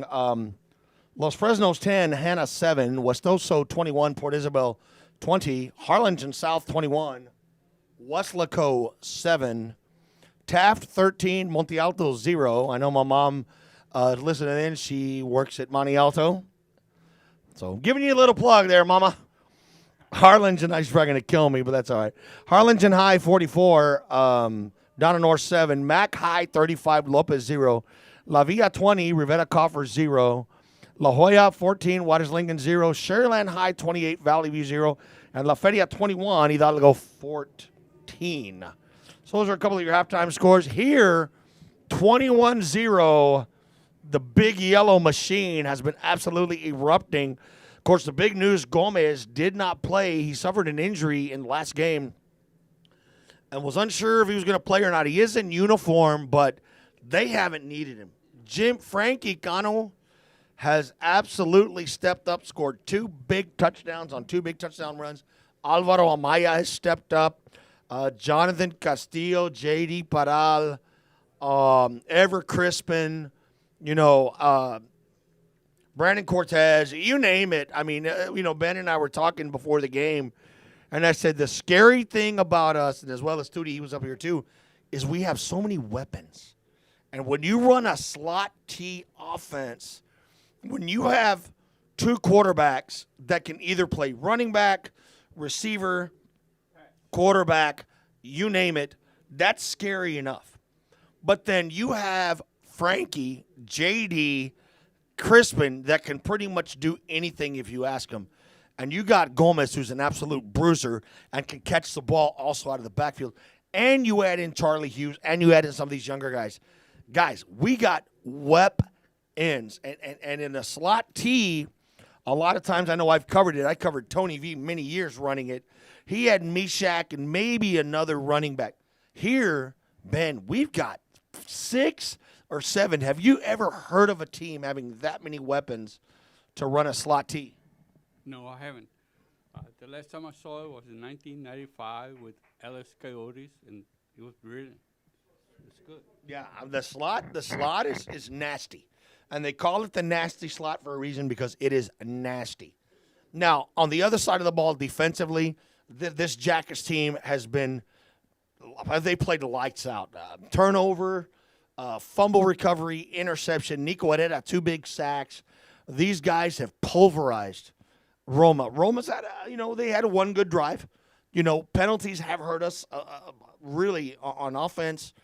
A couple on defense, some personal fouls, a couple little things here and there. But otherwise, we're doing our job. So here we go. Quarterback keeper to open the third quarter, number 1. And he's going to pick up about 8 yards on the run. Be 2nd down and 2.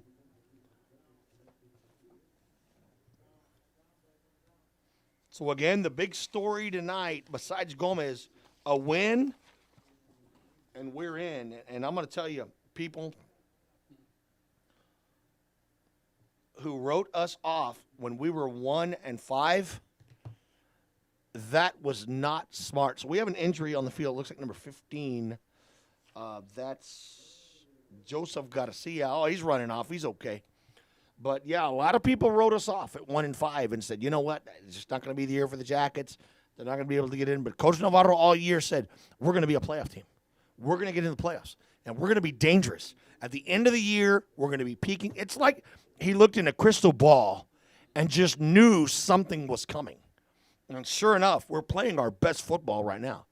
So handoff goes to number 22 and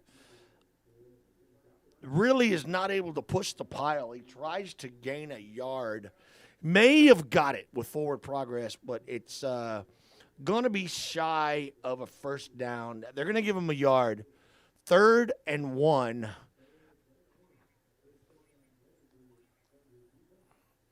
So let's see if Thunder D can come through.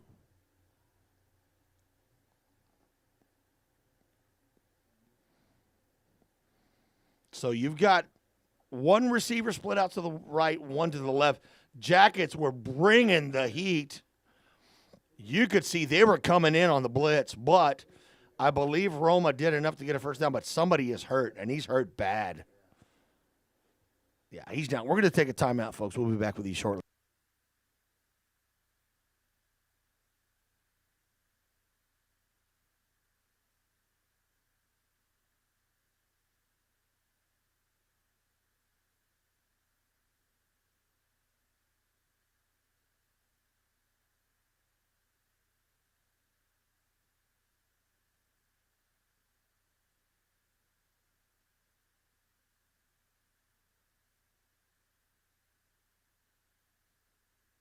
So, folks, we want to, during this timeout, want to congratulate our Edcouch-Elsa girls volleyball team clinching a playoff spot. They're going to be in action on Monday by district playoffs against McAllen Memorial. That's going to be a 7 o'clock start at Memorial.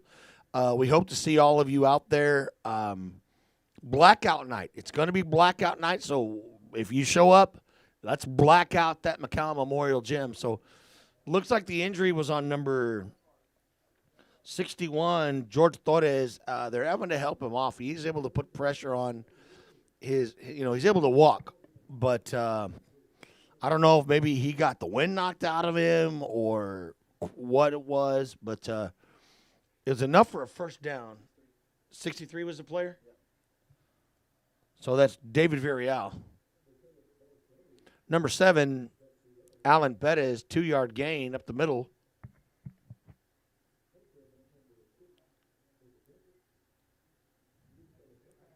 Luis Salazar, he has been really all over the field on defense tonight, coming up with some stops. Picks up another tackle. He's one of our leading tacklers on the team this year. 2nd down and 7 for the Gladiators. Man in motion. They give it to number 7, and he's not going to go anywhere. He's just going to spin and fall down. So 3rd down for the Jackets. Salazar again. Man, his name's been called a lot tonight.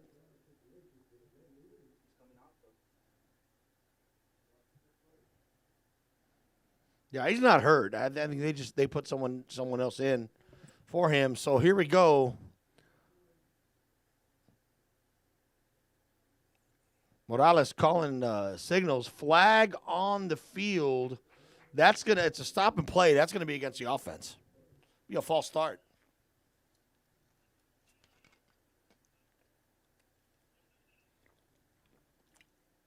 Roma has been in situations where they've gotten themselves in pretty decent field position or position to get a first down, and they get a penalty that hurts them. I mean, they were within a couple, maybe about 4 yards. Now you're looking at about 9. So shotgun formation, sending number 7 in motion, fake, pass play is complete. He's going to be short. That's number 99 on the reception, Alejandro Gomez. But it will be short. 4th down and 2.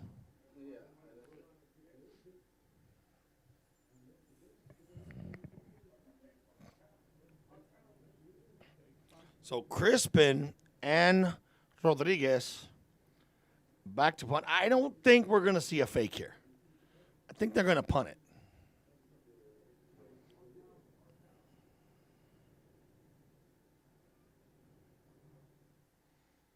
Nice high punt.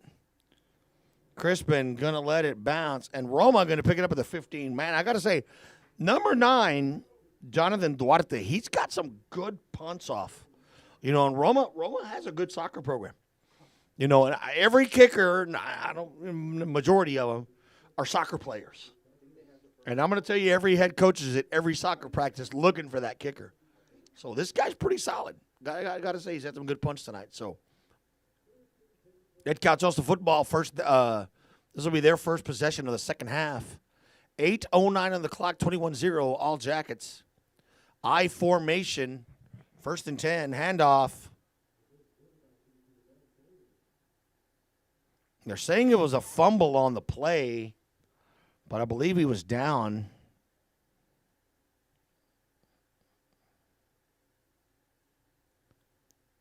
On the carry, number 14, De Leon. Quick to the line again, the Jackets. That one goes to Castillo. Castillo, 30. Slips up past the 30, gets tripped up, but it's going to be a first down for the Yellow Jackets. So much speed on this team. So much speed.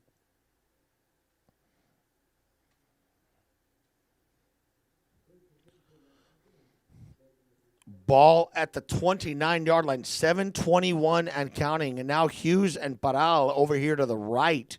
Still a tight formation. Handoff goes to Amaya, number 5. He's going to gain maybe a yard on the play. Second down. Once again, Jackets, no huddle offense. I love to see that. There's no sense of urgency anymore. They're getting to the ball. Amaya, about a 3-yard gain. And that's one thing before that the Jackets is they didn't show any urgency. You know, Pete and I talked about this for so long that they would run that play clock down to 5. Now you're seeing them, they're getting quick to the line. They're not wasting any time. They're getting up there, snapping that ball, and that allows the defense not to set. The defense cannot get set, so that allows you to really kind of, if you're going over to the outside especially, you can attack that one side. So handoff up the middle. That's going to be Connell. 4th and 3.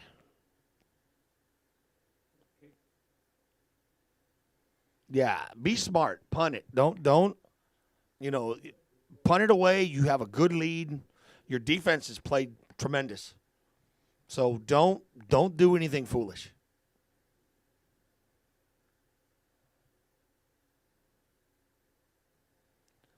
Amaya gets the punt off. And, oh, man, number 21 picks it up, and number 52, Carlos Vallejo, says, you want the ball? Okay. Let me show you what I can do. Bam! I mean, he squashed him like Popeye squashes a can of spinach. I mean, literally. Popeye the Sailor Man.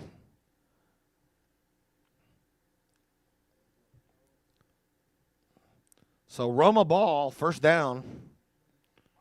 Fumble on the play, but I believe that Roma is able to fall on it, the quarterback.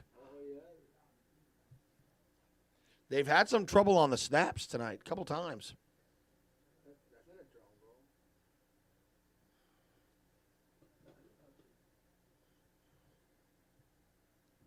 Loss of 2 on the play, second down and 12. 5:07 and counting, 21-0. Yellow Jackets.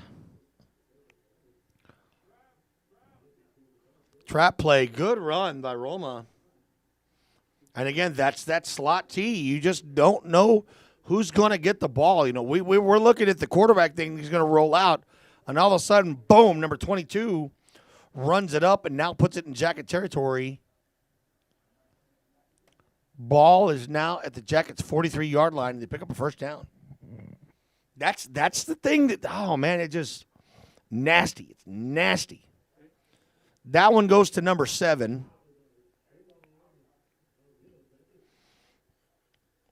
Gets it across the 45 to about the 43-yard line.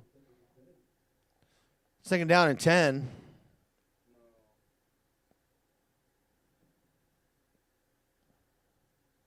I know last year I watched the Liberty Hill and Sharyland Pioneer game, and it was like slot versus spread. And Sharyland couldn't stop the slot, and Sharyland Pioneer could not stop the spread. I mean, it was, Liberty Hill was just, like clockwork with that slot T. And that slot T can carry you a long way. There's a lot of teams that have won state championships that run the slot T and have gone very far in the playoffs. It's a very, very effective offense. 3rd down and 7.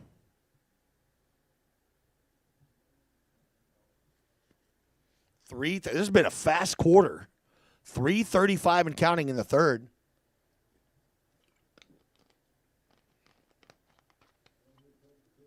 Third down, shotgun formation. Now you have twins to the right, 3 receivers set. Quarterback throws it over the head of his receiver. 4th down. And really that quarterback had protection.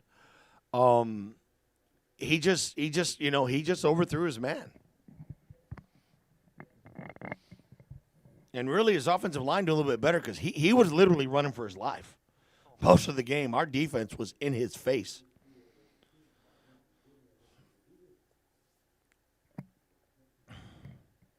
So now you got to wonder if Roma might try something here. No, they're going to punt it. Another high-hanging punt. That one takes a Yellow Jacket bounce to the 30. We'll take it. 3:17 on the clock, 70 yards to go, Ben. I like that a lot. I love those odds. Those odds are house. Those are, when you're in Vegas, they always say, the house is always, hey, man, this is the house right here. The black hole, exactly. 1st down.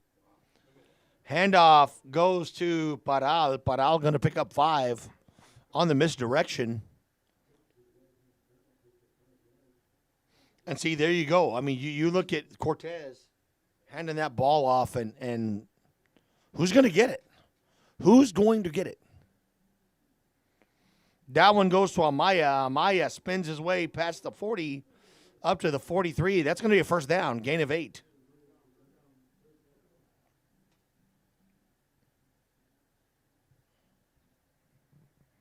There's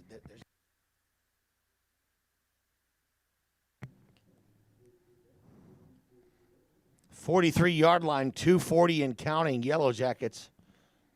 Amaya now on the handoff, still going, digging in his tracks up to the 47. Gain of 4. 2nd down and 6. Very few pass plays for Edcouch tonight. Been a lot of runnings, and I think I know why. I think Ben was right. I'm not going to say it, but I know why. Handoff to Jonathan Castillo, and Castillo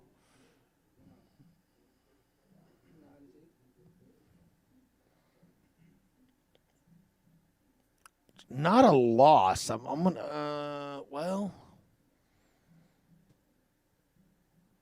I'm going to say it's a loss of 1 maybe. 3rd down and 6. I formation, Amaya, the deep back. Quarterback goes back to pass Cortez. And he's going to run it and spins his way close to a 1st down. It's going to be close. Depends on the marker. From the looks of it, where the line judge has it, it is inches, but there's a flag on the field. There's a flag at the 48.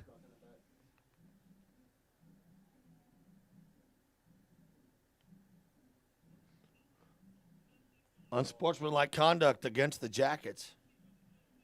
Ah, man. That hurts. You cannot have, luckily we have a good lead. But you can't have those costly penalties like that.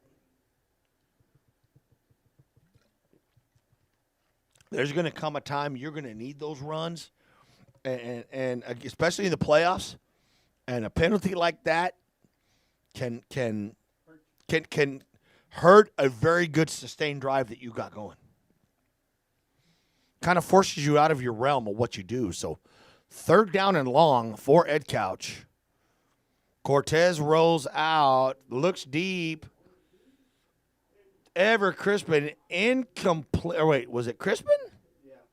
Ever Crispin, and he was, that ball was right there. right on target, just maybe a yard off. But Crispin was there. So that's going to be 4th down.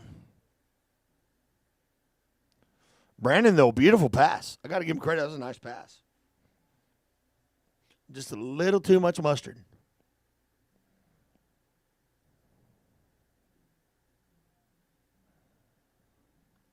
Amaya punts it off.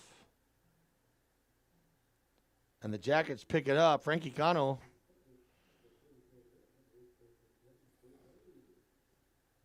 "37-yard line for the Gladiators.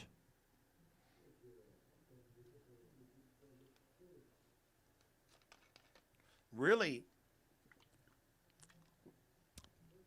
they haven't been in the red zone hardly at all. Roma. I think maybe once they were right there, but that's when we pushed them back and held them. So here we go, Gladiators football.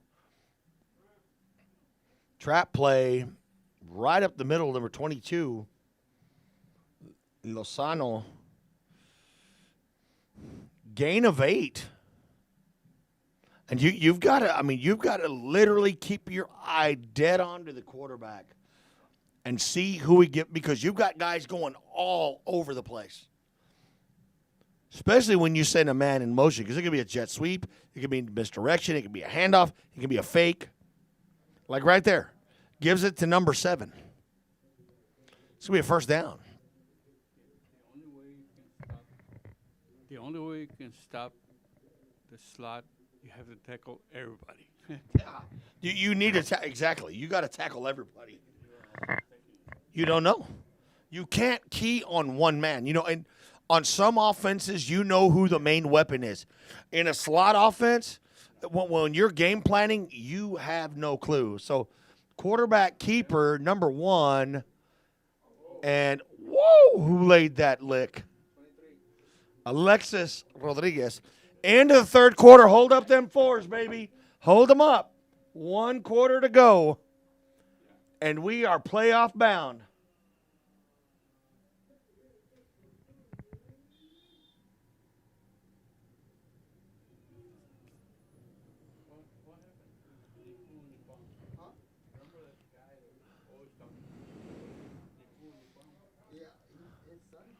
So let's see, it's going to be Roma 2nd down. They're going to give them a 2-yard gain. Start of the 4th quarter. 2nd down and 8. The ball is in Jackets territory at the 48-yard line. Roma has number 28 in motion. They're going to give it to him on the handoff. Gets it to the 45-yard line. Gain of 5.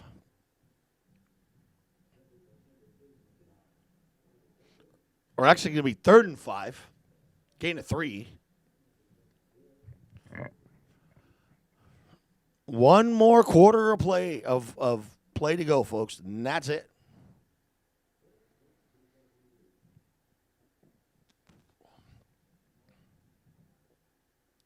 Handoff up the middle, and he's gone. 20, 10, 5, touchdown Gladiators. Boy, he shot out of a cannon on that one. It's just, again, that slot T, and Navarro said it. He says, John, I know we run it. But he said, you don't understand. He said, you can practice every day, it doesn't matter. You don't know who's going to get the football. Yeah. So Roma scores their first touchdown, but the extra point will be no good. It's going to be 21-6. Jackets 11-20 in the game.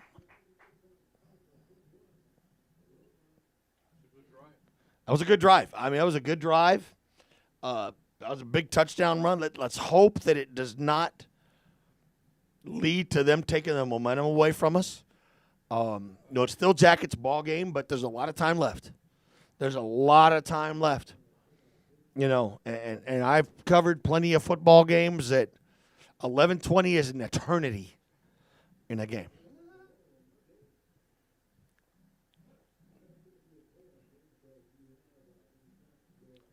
So, yeah, again, folks, want to remind you, Monday, our Lady Jackets Class 5A by-district playoffs, they're going to be playing McAllen Memorial at McAllen Memorial High School. That's going to be a 7 p.m. start. Hopefully you can make it out there. If you can't, we got you covered. Pete, George, and I will be out there.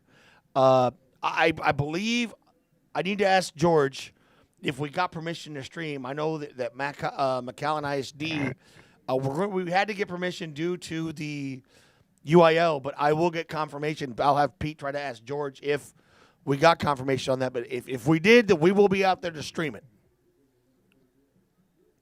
So kickoff, Amaya is going to get the return.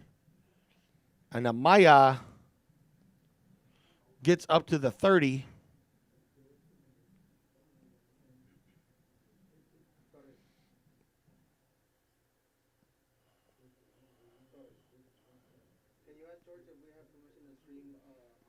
Ball at the 31-yard line, 11 minutes and 13 seconds. If I'm Edcouch, I'm holding on to the ball. I'm trying to chew the clock as much as possible. Don't give Roma the ball back. Don't give him the ball back. Everett Crispin, gain of about 2. Second down and 8.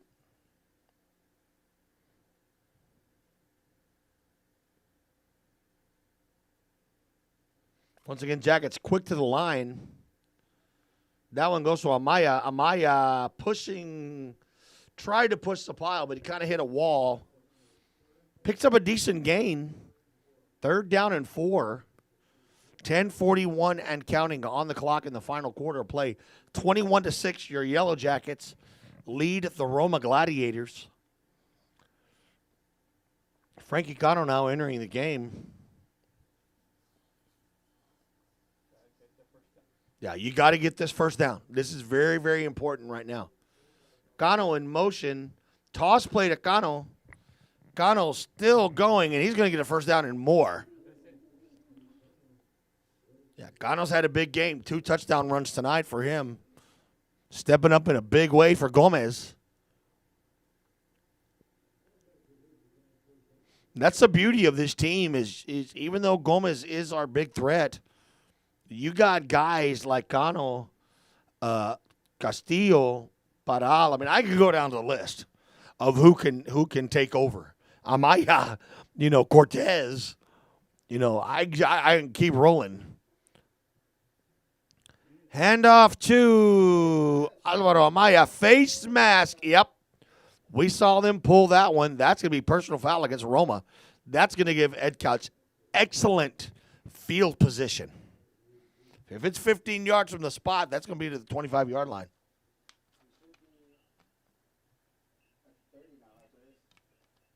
Well, if it's a 15-yarder, it ought to be at the 25.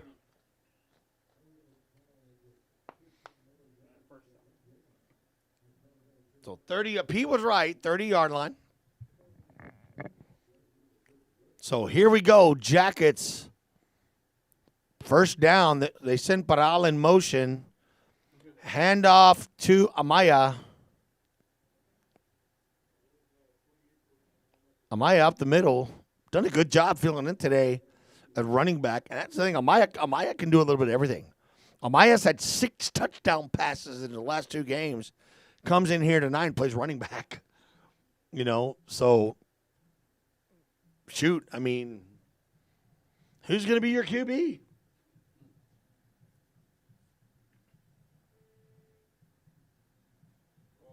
Handoff to Amaya. Another big run for Amaya. First down, Jackets.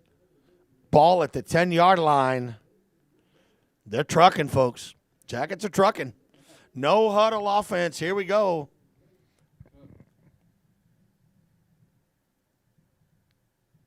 I believe that's number 20, Castillo. Yep, that's number 20, Jonathan Castillo. He's going to lose some yards on that play. 2nd and 13. 8:33 and counting, 4th quarter, 21-6. Yellow Jackets over the Roma Gladiators. Cortez looks like he kind of had trouble with a snap. Decided to try to do something with it. Picks up some positive yardage.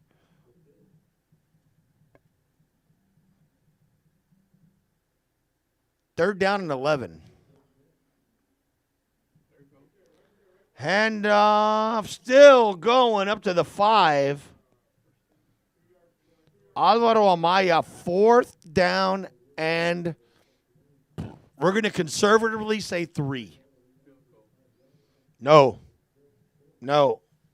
I'd go for it.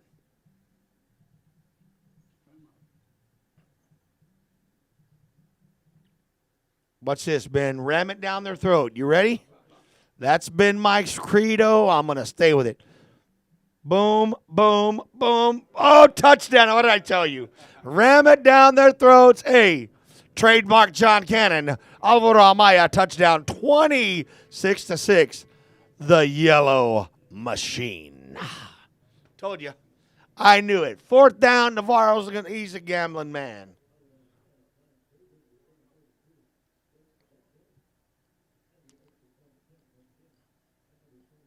Osea Cervantes looking to extend the lead to 22 points.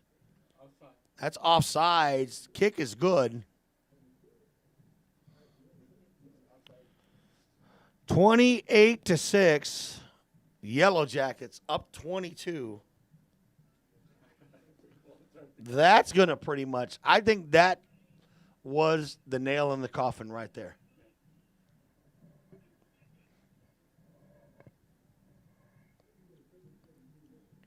So Roma puts together a good drive, and the Jackets answer right back and say, hey, you're not taking the momentum away from us. We're going to take it right back. And sure enough, they run it in for a touchdown, 28-6. Well, Ben, first game in 2 years. Is it everything you expected? I miss the football nights every Friday. I love it. Good game. This man used to go all over the state. Literally, he'd call me from one city and say, John, I'm on my way to Corpus, Laredo, San Antonio. I mean, man, this dude, he put on some mileage. I attended over 1,000 events a year. And that's true. And recruited how many a year? I did 40 a year, a total of 600. Wow.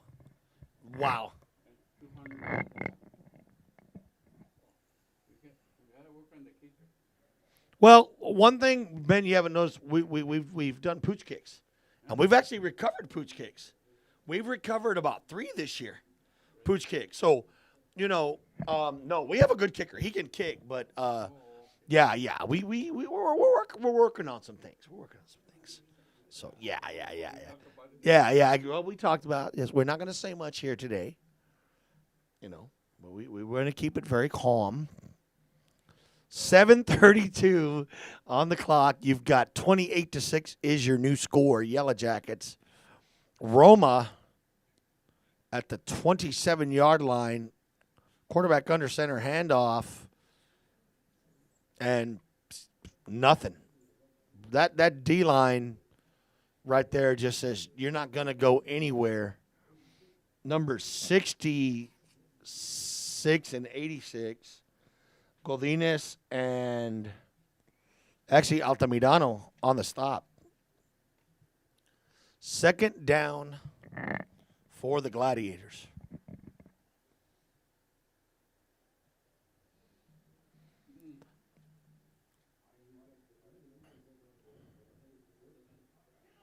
And again, that's at number 22, 50, 40. Can the defense get him? And he runs it all the way up to the 35-yard line. And there you go. That's the nasty slot. That's why they call it nasty. I mean, that guy he got that ball and flew downfield. That's a slot T offense. I mean, there's no other way to say it. Number 22, that's 2 big runs for him. Isaac Lozano. Gets it into Jacket territory. 1st and 10. Ball at the 36. 6:25 on the clock and counting. 4th quarter. Pass play number 7. And they're going to call pass interference against the Jackets.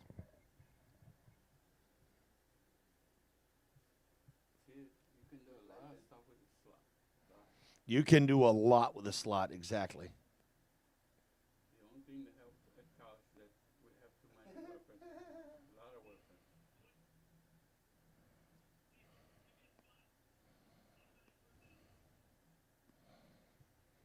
So sure enough, pass interference. Roma now with the ball at the 26-yard line. It's going to be an automatic first down as well.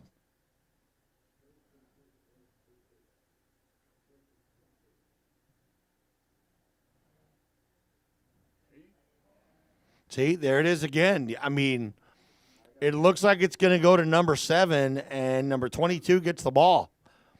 You know, that's just, you know, the quarterback plays a slot T well. Really, you know, quarterback is a general a lot in any offense, but especially in the slot.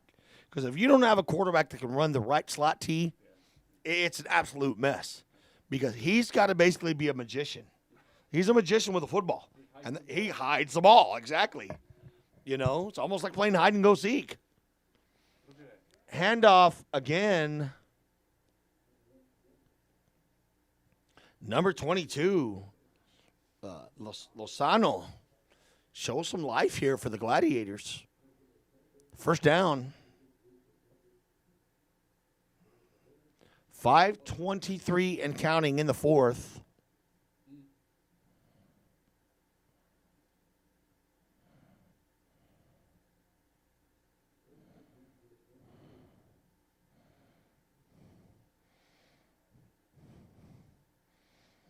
Sends a man in motion. Handoff again up the middle, number 22. He's been the guy. They've given him the ball quite a bit. Yep, they go up the middle. They're looking for that gap, that one gap, and they take advantage of it. 2nd down. Hey, anything?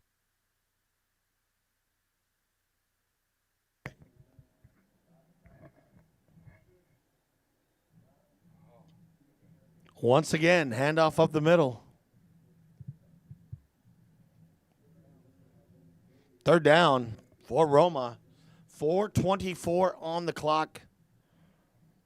And still taking 28-6 Yellow Jackets. A win tonight, and we're in. That would be 4 straight wins for the Jackets. Who would have thought from 1-5 and 1-3, we go 5-3 in district play? I mean, anyone that doubted us, sorry, you should have never done it. Quarterback keeper, and he's in, touchdown.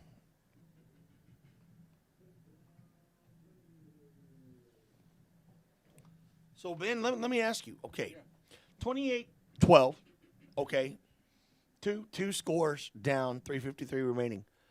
You think Roma will try an onside kick right now? I think so, maybe. They don't have nothing to lose, but try something. Yep. I mean,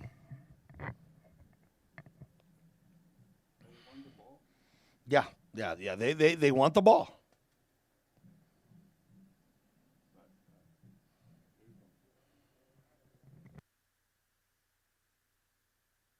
So they're going for the fake. No good. Score remains 28-12 in favor of the Jackets. 3:53 remaining in the contest.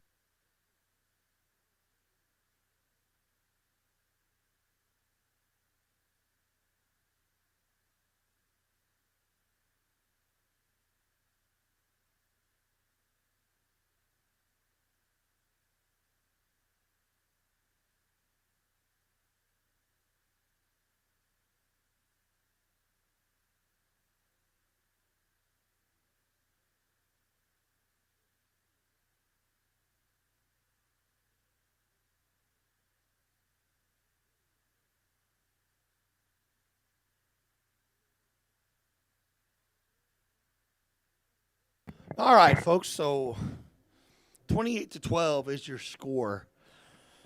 3:53 left, 16-point lead. Roma would have to get an onside kick, score, get the 2-point conversion, do it again, and they're going to try it. They're going to try it onside. And, I mean, with your playoff hopes on the line, you have to do this. Jackets fall on it.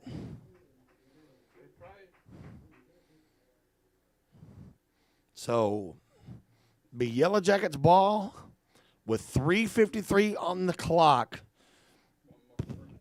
A couple more first downs, and that's it. The fat lady has sung.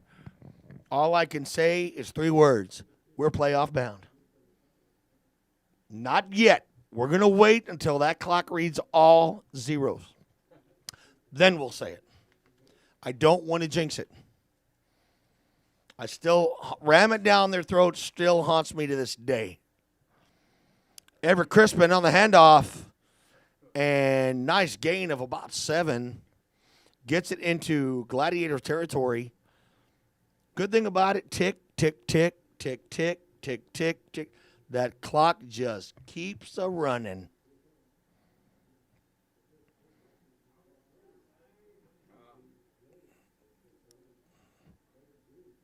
That one, I believe, Castillo. And he's gonna. There's gonna be no gain. We're gonna call it 3rd down and 3, maybe a yard. They might have got to give him a yard for forward progress. But we need to get this first down. We really do. You need to get this first, because Roma has scored pretty quick on these last 2 drives. They have not wasted a lot of time, so we really need this first down. J.D. Paral. And there it is, 1st down and more, still going. And there we go, folks. That pretty much will do it. But wait a minute. Did somebody get hurt? Oh, no, I didn't think so. Okay. Don't scare me, Pete. I hear hurt, and I'm like, oh. Who was that? Nah, he's fine. A little dirt on it, you're going to be okay. Well, we don't have dirt here, but, we'll go find some for him. 1st down and 10, ball at the 31-yard line, 2:35 and counting. Cortez gives it to, let's see, that's another 1st down. Amaya. Yeah, Amaya and really Amaya and Connell have been the workhorses, if you think about it. 20-yard line, another 1st down. Everett Crispin, too. Everett Crispin, Jonathan Castillo, they've had an impact tonight. They've had the ball, done some good stuff with it. J.D. Paral as well, give him some credit. We have an injury on the field. A Gladiator is down. So, again, folks, Monday night, 7 o'clock at McAllen Memorial High School. We hope to see you out there. Class 5A by-district playoffs begin for volleyball. Our girls will be in action. The Lady Jackets will be taking on the Lady Mustangs. That's a 7 o'clock start on Monday. Hope you guys can make it out, pack the place. The girls have told me to tell you they want blackout night. They want blackout night. So come out, because Ben said it best. Memorial will bring a crowd. We need to counter and bring a crowd as well. So I'm challenging you, anybody listening, to go out and support our girls on Monday night. So here we go, 2nd down for the Jackets, 2:07 on the clock. Handoff. Oh, man. Almost. That was Castillo, but there is a flag on the play. Holding against the offense. Boy, man, Castillo, he wanted to run it in. He if that one defender probably wouldn't have wrapped up his ankle, he would have scored.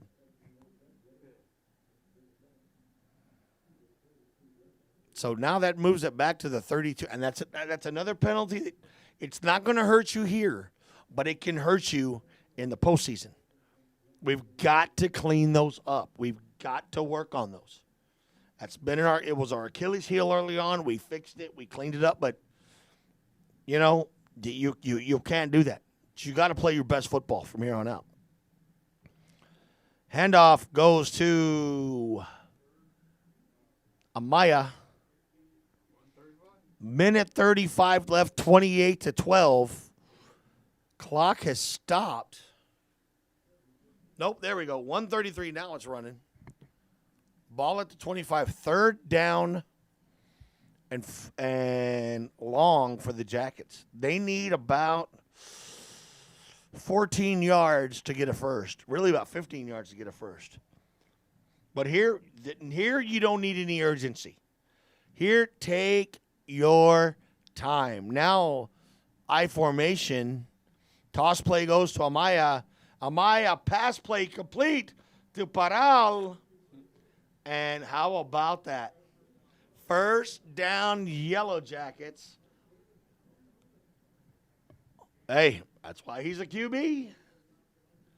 What does that tell you? When you got two quarterbacks in a backfield, what are you going to do? Because now it's more than just a slot. You got too many weapons.